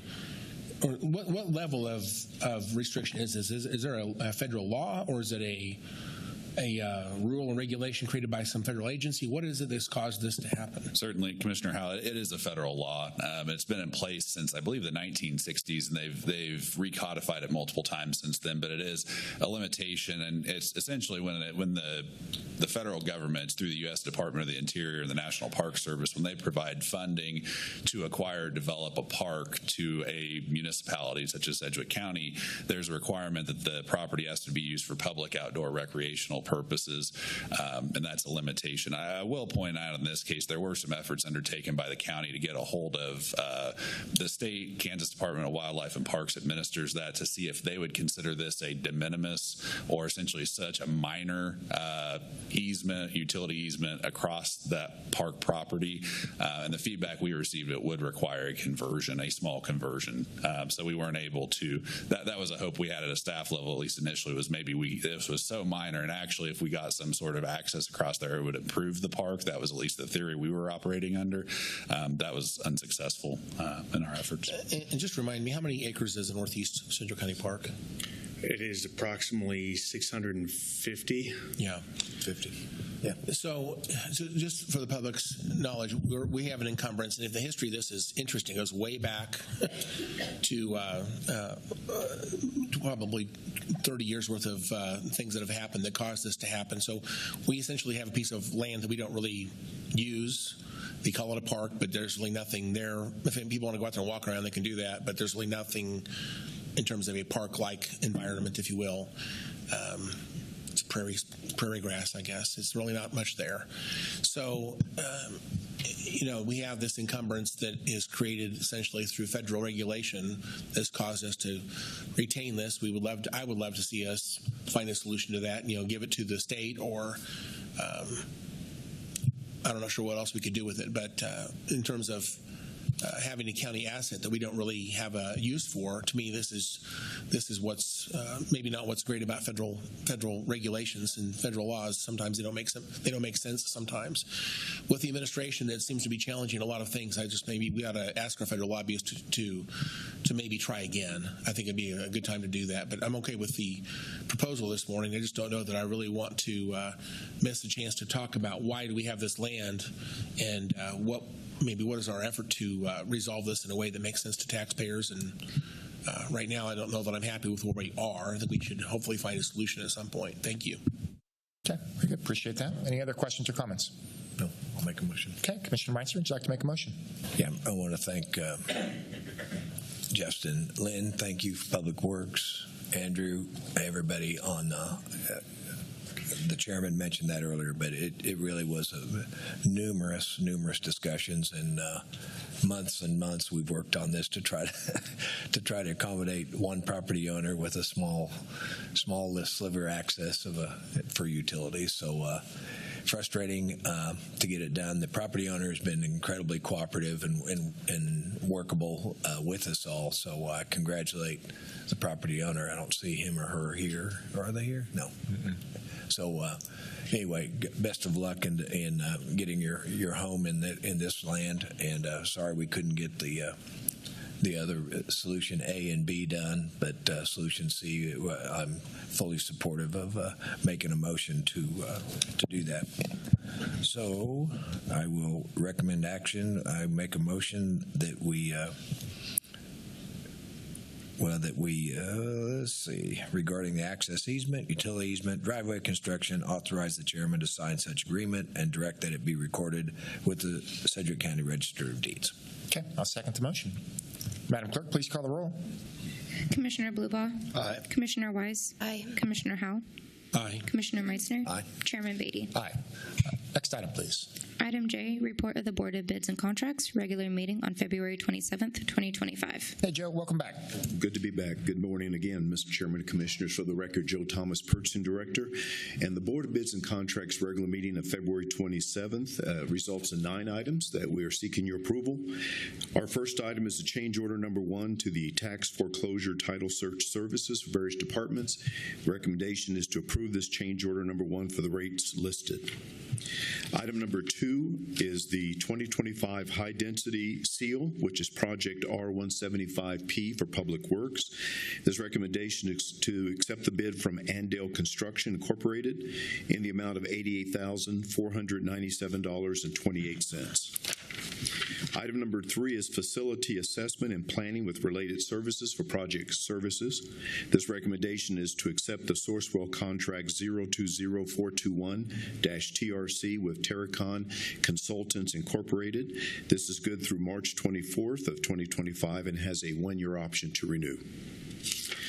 Item number 4, 10 each of the large or mid-size four-door sedans for fleet management and the Sheriff's Office. This recommendation is to accept the low bid from Fleet Vehicle Source Incorporated. They're doing business as U.S. Fleet Source, and that's in the amount of $272,000. Item number 5, 4 each of the small to mid-size four-wheel drive SUV crossovers for fleet management and the Metropolitan Area Building and Construction Department.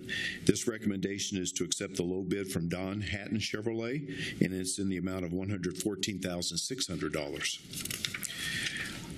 Item number 6 is the on-call marketing services for the Department of Aging and Disabilities, and this recommendation is to accept the revised proposal from J2 Design Solutions, LLC. They're doing business as Lifeboat Creative, and we're establishing contract pricing at the rate listed for a period of 3 years with 2 one-year options to renew.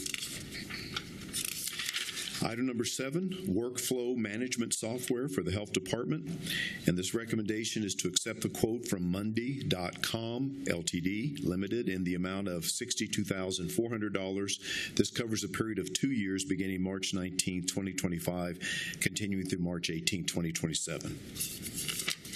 Item number 8, information technology solutions and services for various departments. This is, we're moving to utilize Omnia Partners Contract, which is 201-8011-01. This is with CDW LLC. They're doing business as CDW Government LLC, and this is good through September 28th, 2025. And our final item, public safety and emergency preparedness, equipment and related services for various departments. This recommendation is to establish a contract with Safeware Incorporated. We're utilizing Omnia Partners Fairfax County, Virginia contract, which is 4400008468, and it's good through September 30th, 2028. Be happy to try to answer any questions you may have and recommend approval. Okay, Joe, thank you very much and your team. 9 items here on the bid board. I do have a question on the change order line item, the first item here. This is, we just saw this in January, I believe, right, and there's already a change order a month later. Can you help give some? Yes. So what we did in January was we were extending the contract date. It was coming to an end in March. Okay. And so when we approached the salesperson, he had inadvertently thought that the contract was at midterm. And so he said, well, we'll just keep the price the same. Well, later he found out, no, that wasn't the case. Contract was ending. We were extending it. And so the amount for both items, as you see, went up for anywhere about 11 to 14% for both services. Okay. So just some confusion on some deadlines? No? Yes, sir. Okay. That's helpful. Commissioners, any other questions on the 9 items? Commissioner Howe. Thank you, Mr. Chairman. I was still focused on a different one, but back to item number 1. This contract pricing, who actually pays these fees? Well, really, the county pays the fees up front, but they are reimbursed upon the sale of the foreclosed properties. So it washes out. Okay. I'm not real happy about number 1, but I guess I'll support that. But I have another question on item number 5. And again, I'm looking at the vehicles that were spec'd out here. You have a number of different kinds of vehicles being bid on, and I don't know if there's any thought to reliability. Apparently, we didn't tell them what kind of vehicle we wanted. We just said crossover. Yes. And so we're picking the low bid here, the Equinox. Notice that on the 4 we're getting rid of, the Equinox has a blown engine at 174,000 miles. Makes me wonder, I just tell you this, I have purchased a couple of these in the past, and there's a lot of problems with these cars. My personal opinion is there's a number of related vehicles that have a very common problem, oil consumption. And I don't know if that's been fixed or not, but I guess I just would wonder, looking at these particular vehicles, if there's any thought to saying if it's 10 or 20% more money, but you have a vehicle that's more reliable, should we be speccing out the model we're looking for? And I don't know that I completely understand why we'd pick Bo's here. We can have him. I'm sure that's some of the consideration, but we'll ask Mr. Bergeron.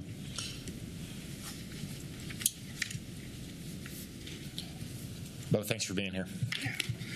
Morning, Bo Bergeron, Fleet. Yes, we look into that, but we also try to keep things as similar as we can. MABCD right now we bought 11 Equinoxes last year. The newer ones we haven't had that problem with after, I think, 2018. We can't spec on stuff like that. We can't just say we want this particular one because then it negates everybody else. So we try to keep the specs as open as possible.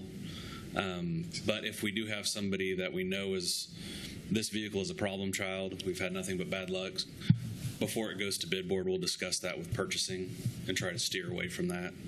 And as long as we have good reason, I think we can. I guess it'd be nice if there's some type of reliability rating that goes along with the price. And so you'd say this vehicle is going to do, on average 200,000 miles, and it's this price. This one's going to go 250,000 miles, and it's this price. You would be some type of consideration considering the reliability of the vehicle. But again, right now, just to pick the cheapest one. Again, I generally support lowest bid. I just don't know that I might have had a lot of really negative experiences with these particular vehicles. So one thing we do is I talk with my shop supervisor, since they see these things every day, and we go over what was bid to see if they have any concerns with them first before we go. All right. Well, thank you for the answers, and I trust you. Thank you. Thanks. Okay, very good. Appreciate that. Appreciate the questions, Bo. Appreciate the feedback. Any other questions for Mr. Joe Thomas? Okay, seeing none, I'll move to approve the recommendations of the Board of Bidded Contracts for February 27, 2025. Second. A motion and a second. Madam Clerk, please call the roll. Commissioner Blubow. Aye. Commissioner Wise. Aye. Commissioner Howell. Aye. Commissioner Meitzner. Aye. Chairman Beatty. Aye. Thanks, Joe. Commissioner. Thank you. Next item, please. Consent agenda. Mr. Tom Stoltz. Chairman and Commissioner Tom Stoltz, County Manager's Office, recommend approval of consent items K through U this morning on the consent list. Okay, Commissioner Meitzner. Yes. Could we pull item M, please? And other than that, I can make a motion that we approve consent agenda items K through U with the exception of M. Okay, pulling item M. I'll second the motion. Madam Clerk, please call the roll. Commissioner Blubow. Aye. Commissioner Wise. Aye. Commissioner Howell. Aye. Commissioner Meitzner. Aye. Chairman Beatty. Aye. Okay, item M. Commissioner Meitzner? Yeah, thank you, Mr. Chairman. Item M, a little bit of a clarification. First of all, I just want for the record to acknowledge that I do serve on the board of this nonprofit, Cerebral Palsy Research Foundation, also known as CPRF. I've been on that board since before I was ever elected, and will probably be on this board after elected. But I'm on the board, and I know that I've talked to the counselor about disclosing or not, recusing or not, and there's a little bit of confusion, and I'd like, Justin, if you could comment on that. Certainly, Commissioner Meissner, Justin Wagner, County Councilor. And I like to give you all very clear answers when there are very clear answers, and this is a case where there's somewhat of a conflict between kind of different bodies of law. I'll explain that some. And just to explain, the Cerebral Palsy Research Foundation, is my understanding, that is a not-for-profit corporation. Again, like Commissioner Meissner, you said you're on the board for that. Under state law, Kansas law provides that generally as elected officials, you can't vote on contracts where you have what's termed a substantial interest in a party who's proposing to contract with Sedgwick County. Now, that state law does have an exception when you're dealing with a not-for-profit company, and that exception specifically indicates that it is no longer a substantial interest if it's a not-for-profit corp company. The rationale, I believe, behind that is there's no pecuniary interest to any of you all if you're serving on a not-for-profit board versus a for-profit company, for example, where there would be a substantial interest. And I would clarify, the Kansas Government Ethics Commission has weighed in on this before. They had a mayor of a city that was, I believe in that case, if I remember correctly, the chair of a not-for-profit board that was proposing to enter into a contract. And in that case, the Kansas Governmental Ethics Commission, again, citing to the state law that I mentioned, said that's not a substantial interest and that the mayor was not required to abstain in that particular case. So that's Kansas law, which would say, and Commissioner Meissner, in this case, you would not be required to. Now, the thing that I say there can be a bit of a conflict is that Sedgwick County in 2018 did adopt it's called a code of ethics that essentially verbatim what the Kansas County Commissioners Association put in place, and there's some provisions in that are somewhat inconsistent with what I just mentioned in state law. In particular, it says that the appearance of a conflict is essentially enough to say that a commissioner shouldn't vote for something. I would point out that resolution doesn't have any real teeth or weight to it, but it is still a resolution on file with the board, and so there is an inconsistency there. So my answer is not as clear as I'd like to give you an answer on. I will tell you that state law would not say you would have to abstain. There is perhaps a generalized view that our resolution would say that it may be appropriate for you not to vote on it, but I don't think that's again, Kansas law is a higher level of law. I'd be happy to answer any questions on that, but I just wanted to be detailed on that. Okay, well, thank you, Justin. And obviously, in this case, I do not have any substantial financial interest in any of this, and I tend to lean that I follow the state, since the state's looked at this and the ethics committees have already, there's a case on file where, as you've had, a mayor. Yep. And so if it's all right with my fellow commissioners, I'm going to go ahead and vote. I feel like I can go on and vote on this. I just want to disclose. Yep. Okay. I certainly, based on legal guidance and based on this specific item, for the public to be aware, the Cerebral Palsy Research Foundation, it's in their Kearney Seating Center clinic. So they provide wheelchair and posture seating services, and this is a relationship that we've had with the CDDO, and it's the financial consideration for the county. There's no further budget authority that's required, but the expenses are the same as last year, $63,000, and it's paid from that cost center. So this is a consistent relationship.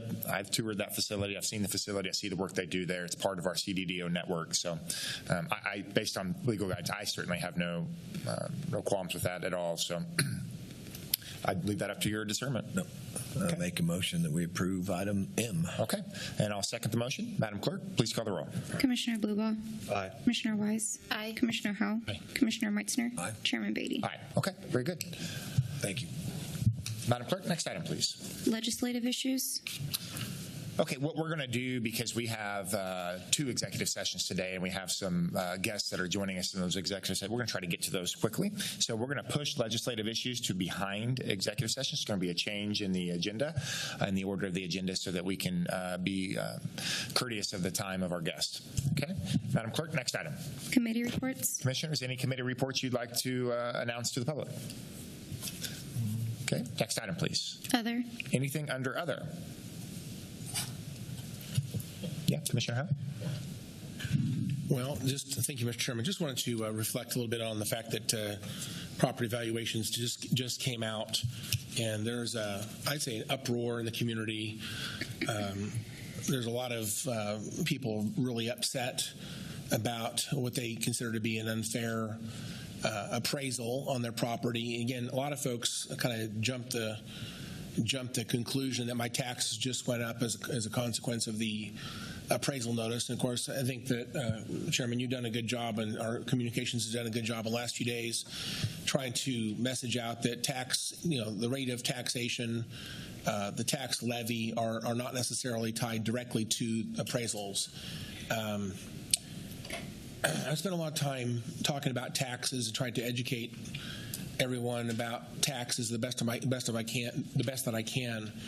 But there's a lot of, I think, ingrained understanding that's difficult to challenge. And generally speaking, I understand the point that if your appraisal goes up, more than likely all your taxing authorities are going to capture some or all of that increase, and your taxes will likely follow.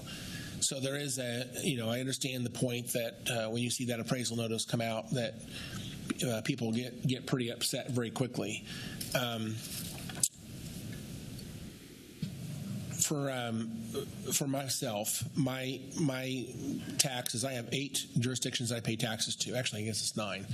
9 jurisdictions I pay taxes to. Of that, Sedgwick County is just a hair over 20%. So the other 8 jurisdictions basically take the other 80% of my tax dollars. I think that's the first thing we have to understand. And second of all, the county appraiser, he's accused of basically overvaluating property, the idea that he's going to get more tax dollars. He was here just a week or two ago, and we talked about his motivation is to do uniform and equal appraisal processes so that the tax burden can be apportioned fairly to property tax owners. And really that's based in the Kansas Constitution. I'd like to reflect on the fact that Article 11 of the Kansas Constitution in Section 1 says that the legislature shall provide a uniform and equal basis of evaluation and rate of taxation for all properties subject to taxation. And you go on down, property shall be classified into the following classes. And there's a number of different classes, and one of those being residential properties. So you go from the appraised value to the assessed value of 11.5%. And then you take that 11.5% value and you multiply that times the mill levy rate to come up with the tax levy for that property. The point is that the appraiser is under the Kansas Department of Revenue, under the Property Valuation Division. They don't actually work for the county commission. Even though the envelope says Sedgwick County at the top of the envelope, it's not the county commissioners that are doing this. It is a system of taxation, and that appraiser is doing the best he can to be uniform and use the word equal, or another word for that would be fair, so that everyone is paying an appropriate fair share of the overall tax burden. It's an apportionment of that tax burden based on each value's assessed value. And so that's the way taxes work. If you don't, I understand people say, what about my unrealized gain? I understand that argument. Actually, that came up, I believe, when Kamala Harris was running for president. She talked about unrealized gains in the stock market, that she wanted to tax people's investments, and that term became very popular in the public, and people started using that term, unrealized gains, on their homes. I understand that if you haven't sold your home, you don't have a capital gain, and it's going to be hard essentially to say that there's a tax due on that capital gain. Well, thankfully, capital gains on a homestead property, there's no wage income, there's no income tax on that as a homestead. That's our current law. But there is an apportionment of the tax burden that's due on property taxes, which largely funds local government. And that apportionment is based on essentially an assessment that's done by the county appraiser. I'd like to call it the state appraiser for Sedgwick County. And again, his goal is not to raise tax dollars, but his goal is to create fairness. And so I think that this entire system of taxation is uncomfortable. It's frustrating as a taxpayer. I'm with you. I understand the frustration, but you can't really point the finger at the county commission or even the county appraiser. Really comes back to the point that I think that we have a very conservative government, I believe, in Sedgwick County, but I like to challenge us to be as conservative as we can, to keep our budget as tight as we can, as lean as we can, so the tax burden is as small as possible to deliver the services that people expect and demand. But at the end of the day, we do have a responsibility as elected officials to provide services for this community. We actually operate 46 agencies through manager's office and other elected officials to provide services to this community. And we want to do that as conservatively as possible. But we also want to make sure we provide a good service. No one wants to call 911 and be put on hold. No one wants to have a heart attack and then they have an ambulance not show up. And so there's an expectation that services are going to be great. We talked about emergency management today. That falls on Sedgwick County government. Emergency management is a very large and important topic. And so we want to make sure we do that very, very well. So we want to, I guess my point is, and I actually wrote an op-ed this last week. I used the word Washington think. Everyone thinks their taxes are too high. Everyone thinks they're being unfairly picked on. Everybody wants less spending in government, but nobody wants to give up anything. The idea that you can have services and have infrastructure and have the things that the government provides and no one pays taxes is an insane argument. It doesn't make any sense, because we have to live in the real world, and the very same things that impact people's home, the financial situation that people are struggling with high inflation and the cost of living, energy and insurance and everything else, price of food, that impacts Sedgwick County government exactly the same way. Our vehicles we just purchased, you saw the price of those vehicles. My goodness, it is way up, and we have to buy those vehicles to deliver services. And the cost of inmate food has gone up, and the cost of insurance for our employees, and everything else everything we provide to this community, the cost of everything has gone up, and that impacts the county government just like it impacts everybody else. And so I want to just assure the people that we're doing everything we possibly can to keep our tax burden as low as possible. And I don't know if Commissioner Meister wants to reflect on this either, but there was an article came out a couple days ago put out by Kansas Policy Institute. And I generally like Dave Trobert. I generally have respect for the KPI. But they came out and said we're sitting Sedgwick County and Johnson County. I don't think the sentence is ambiguous. I don't know if he says that we're sitting on $3 billion or they're sitting on $3 billion or collectively we're sitting on $3 billion.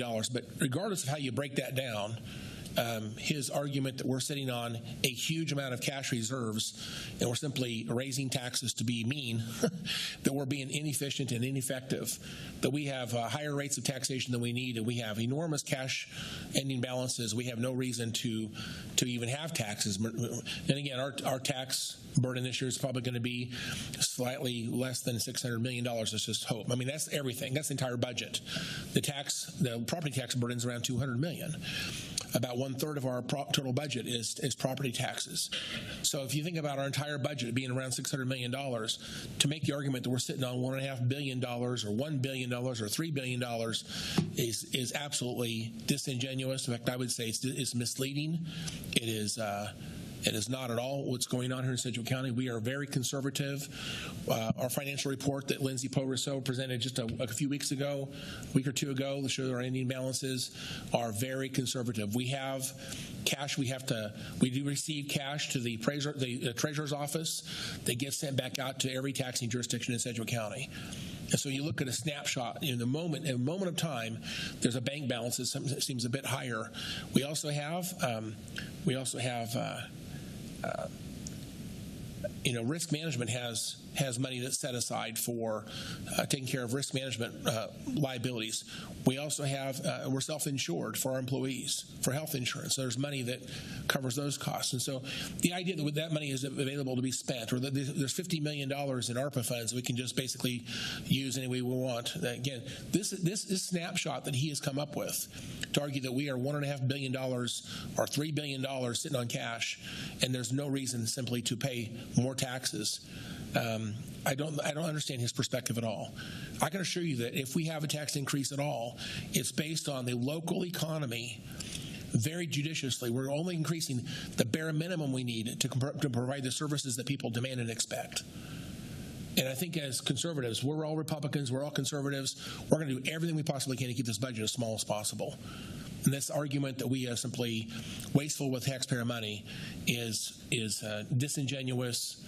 It is misleading, and it's unfair. So I just wanted to say that publicly. I appreciate KPI. I appreciate Dave Trobert. We tend to agree on most things, but I think the article that he put out was incredibly poorly done, and I think it's unfair to Sedgwick County. Thank you, Mr. Chairman. Okay, thank you, Commissioner Howe. Commissioner Blubaugh. Thank you, Chairman. I want to touch on the property tax valuation a little bit, but first off, I want to start off by I received an email this morning from Brian Hancock, and his father Bill had served on the county commission for the 2nd District from 1989 to 2001, and he just let him know he passed away on March 3rd. So just keep their family in your thoughts and prayers. Also wanted to extend thoughts and prayers out to Elisa Ramirez. She passed away last week.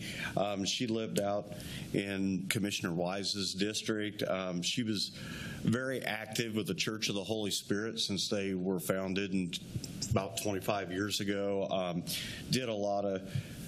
Cooked a lot of Mexican food, and they did tons of fundraisers for the school and everything there. So please keep their family in your thoughts and prayers as well. As far as the property taxes, I have a little different view of the valuation. I mean, I've spent a ton of time looking at this, and I compare it back to the South Central Kansas Realtors database that I go through, and when I look at last year, the last 6 months of the last year, it was just price reduction, no sale. The market houses, the extended time on the market's increasing. You look at the Wichita Business Journal, at the same time we talked about 87% of people's property values have went up. The Wichita Business Journal article talks about how houses are sitting on the market and nothing's moving. I just want to clear up some things about the protest process, because I have been instructing people that you can have an in-person conference on that. Having a lot of constituents telling me no, it's all by the phone. I thought we had opened that up since COVID's over, that you could do the one-on-one in person. So I kind of want to clear that up, and I just want to ensure that we have a check and balance, because I am not confident in what I've seen come out of Sedgwick County Appraiser. I think we're creating a bubble. I do not believe it's accurate. I look at my own personal home. The last 4 years, my values went up 74%. I look at properties that, I'm a real estate broker, so these brokers are sending me stuff. They're sending me residential, they're sending me commercial. They know that I know that there's no way those properties won't sell for that. So I guess we'll get back to looking at how we evaluate this. From what I'm looking at, a lot of the properties, it seems like we're looking at everything as a rebuild cost. What would it cost to build that today with the inflationary numbers? Well, if you use that mechanism, those properties aren't going to sell for that. So then creating a bubble and overvaluing property for more than what it's going to sell for, I think it's very dangerous. And I think, look at right now, I think there's an insurance bubble, and I think there's a property tax bubble. And when we look at affordable housing and what it's taken to keep people in houses, whether you're renting, whether you're buying, it's overall, I don't know what this bubble is going to look like when it bursts. That's... Appreciate the feedback. Commissioner Meister. Thank you, and just I'll try to keep it very brief, but to follow up on Commissioner Howell's comments on both items, the article from the Kansas Policy Institute that Commissioner Howell was referencing, I think you did a nice job of explaining and summarizing it. Thank you. We are trying to help clarify back to that article some of the truth and factual information. I don't know if it'll get printed that way, but at least we are responding on behalf of Sedgwick County government that some clarifications, because as it was stated by Commissioner Howell, that the accusation in the article that Johnson and Sedgwick County are keeping $3 billion in cash, and we did his actual. The words are that we are hoarding, HOARDING, that we're hoarding nearly this cash, not just keeping it. So it's pretty inflammatory language, and I think they meant to say that Johnson and Sedgwick counties, including their cities and school districts and everything else, have a total of whatever in reserves.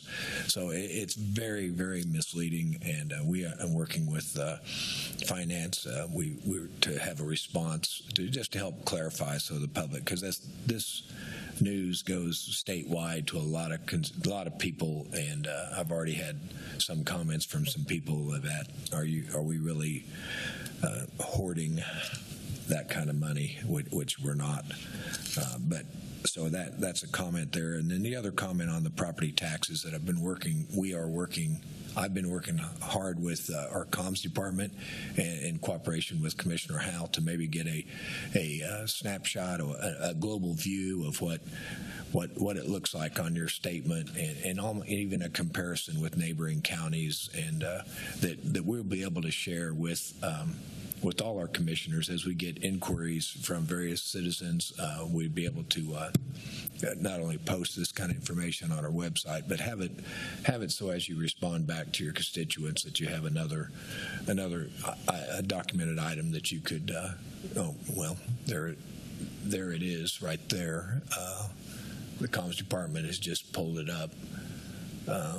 It's kind of hard to read, but we'll get that to you. That's basically shows the county mill levy tax rate of us totaling, and we took every major city, or the main city in each county, and usually it's a county seat, and took the school district, the dominant school district in that county, and it's noted that there's 20 mills go to the state for school districts, no matter what.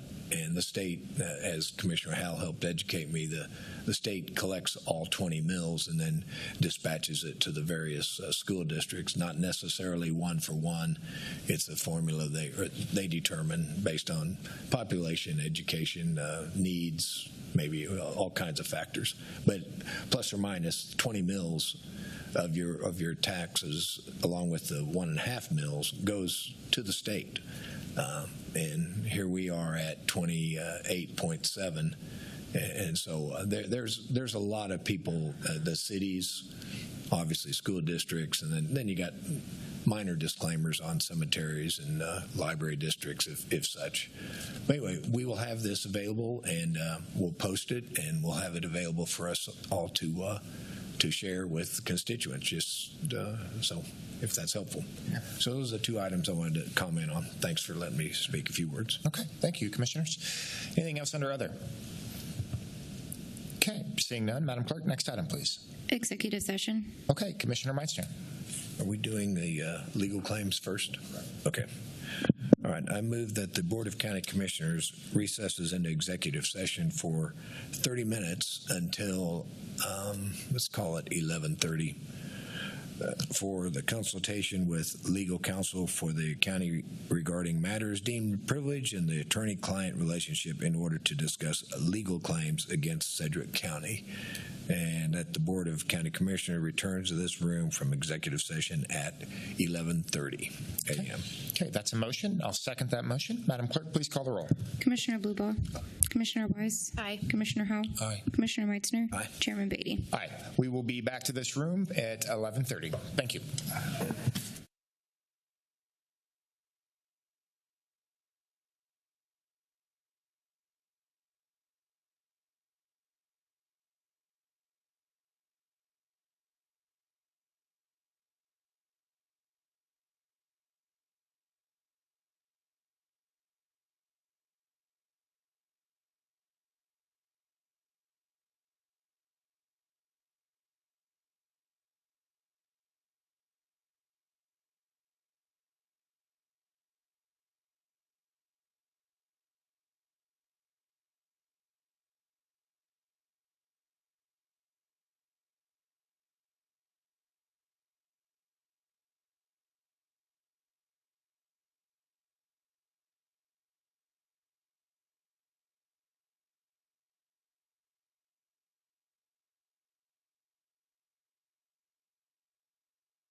would know, it's under the table. Okay, folks, we are back. There was no binding action taken in that executive session.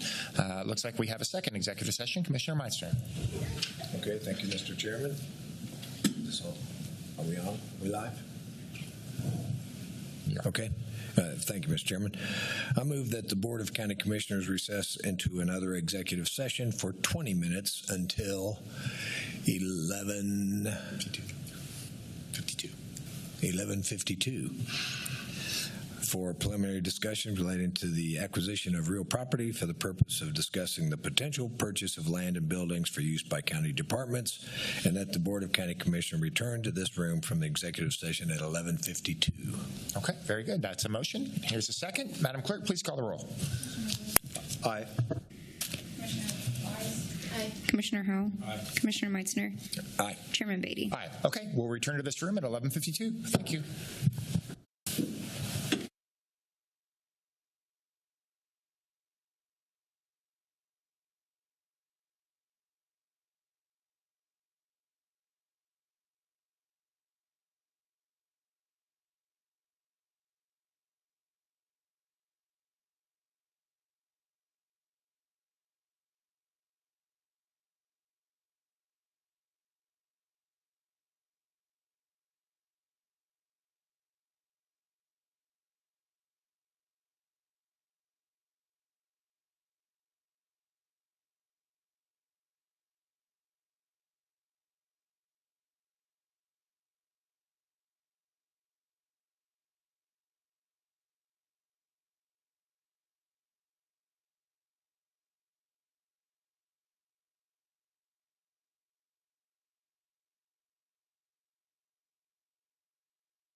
Okay, we are back. There was no binding action taken in executive session. We do have one more business item that we need to discuss. We had moved the agenda around to accommodate some of our guests that were here.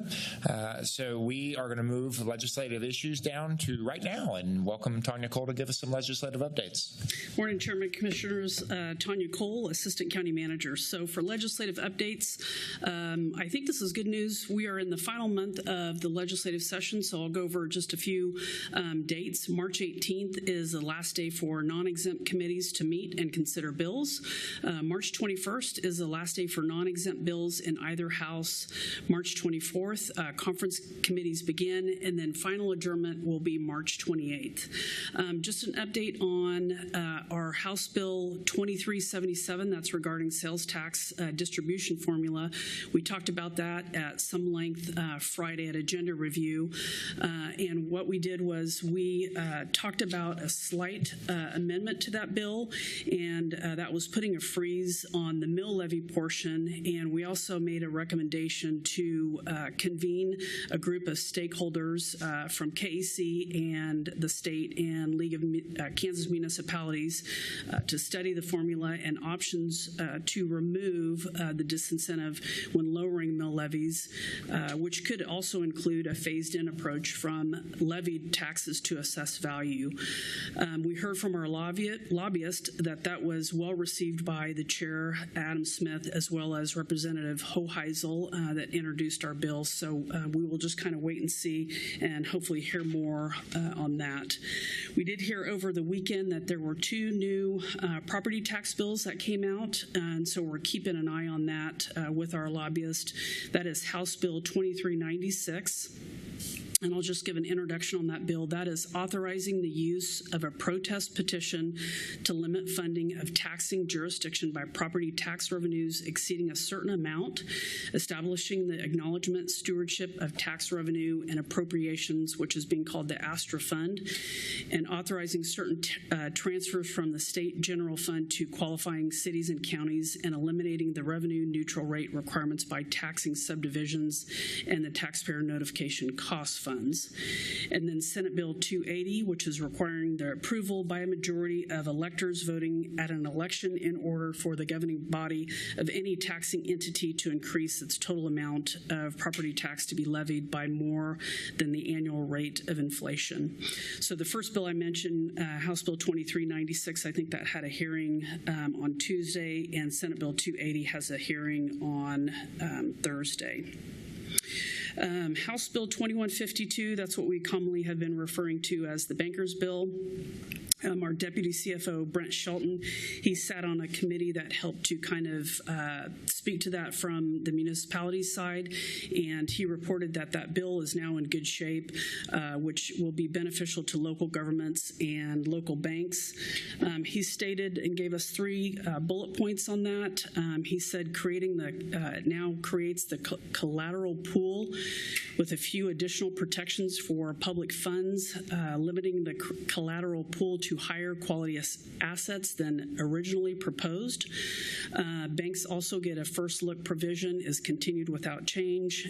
They must offer the stated market rate to gain or retain public funds, and there is no change to existing statute for investment of bond proceeds. So we really appreciate that Brent was part of that committee and keeping us in good shape on that bill. Elections bill, Senate Bill 273, our elections commissioner was, I believe, testified on Monday on proposing to limit special elections to 3 specific dates throughout the year, and we heard that that was really favorable, so good news on that. And then the cremation bill, House Bill 2331, that's the bill that is for unclaimed individuals to be appropriately and respectfully in a final resting place. That was heard on the floor yesterday. That was carried by Representative South Central Kansas Representative Jill Ward, and my understanding is that the bill is being recommended to be passed by the House, so we're just waiting on a vote for that. That's all I have, and I always kind of hand it over to Commissioner Howell because I know he is also working on House Bill 2329, so I don't know if he has anything to report out as well. Thank you, Tanya. Thank you, Mr. Chairman. So on 2329, that was the juvenile offender bill. We actually had 2325 and 2329. One had to do with firearms, with possession of a firearm for juvenile offenders. The other one had to deal with group homes. They put those two bills together in committee, and they pared it down on the group homes. I think they reduced the number significantly, but they still did pass it out. So it still has the framework I think that we need, and I think we're still very much in favor. Talking with the chairman of the committee, I believe this bill will be up on general orders in the next week or so. Then, of course, the process starts back over again on the Senate side. So I think this bill does have a possibility of getting through this process yet this year. I know things are getting kind of compressed, but it still seems to have viability for the 2025 session. So that's all good news as far as I'm concerned. So, yeah, very good. Yeah. Thanks for your work on those bills. Commissioners, anything else? I guess I have a question on these two tax bills. Do we have an opinion on either one of these? Do we want to testify? That was something that we talked about with Jason on Monday, and I think what we were kind of wanting to do was just watch these right now and kind of see what comes out of those, but we are definitely kind of watching those with Hawkeyes, I guess, if you can say, and we'll kind of wait and see what comes out of that, and certainly are open to testifying and having that conversation with the commission. And generally, I think that the House bill that's been proposed here, just to make sure we understand, there's $60 million of demand transfers available to be provided to local government. They have to be qualified in terms of they can't raise the budget more than, I think, a consumer price index rate. To be qualified for that, they can apply for some of those funds. And it also provides a protest petition of the electors that would rein in if you I think exceed that consumer price index factor, then the electors can force the taxing authority to reduce it down to that level with a successful protest petition. I have not read the bill yet. There's no actual election there's no electors. There is one or is not one? There's not one. So if the protest petition is successful, it would force the local governing body to lower that back down to a consumer price index level. I'll just say personally, this is, I think, a step in the right direction. Everybody else may not like this bill, but I think it's not bad. The Chair Adam Smith and the House Tax Committee is a former county commissioner, and we've talked at length about different ideas, and he likes some of the ideas we've come up with as well. But to me, this is a refreshing change. If I understand correctly, also the revenue neutral rate law, the idea that we have to have a revenue neutral rate, something in the newspaper and have all that kind of is nixed in this bill as well. So it just comes back down to allows, if you will, a consumer price index growth rate, and it gives the electors an opportunity to stop it should we go past that. It's a fairly simple process, and it provides, if you will, demand transfers, which is a lot like the ad valorem tax reduction program that was wiped out. So to me, this has got a lot of good pieces in it, and I would like to see us, if possible, be supportive of that. Sure. Yeah. I might have a message here. Hang on a second. Oh, and it includes also new construction. So it's consumer price index plus new construction. And for counties, that's about as good as it gets, because our population doesn't change very quickly. In fact, we're losing population, technically speaking, because of annexation. They go into the cities. Our sales tax formula includes population, but it's only unincorporated population. So if you factor that in, it actually doesn't really help us at all. And new construction does help us. And, of course, we don't get annexation like cities do. So I think this is reasonably good law. I'd like to see us be supportive if possible. I might be willing to testify on that bill independently if the commission doesn't want to go there with me. So, okay. We'll stay tuned on that bill. Yeah, keep us posted, and then we can make some decisions on that if it's necessary for us to render some official positions. Okay. Anything else for Tanya? Again, thank you for all the work you do. Thanks to Watkins and Justin, your group, Lindsay, your group. Thank you for everybody's input into this process. So almost there. Commissioners. Okay, thanks. Okay, anything else that needs to come before the commission? Okay, Madam Clerk, I think that's it. 12:02, we're officially adjourned. Thanks.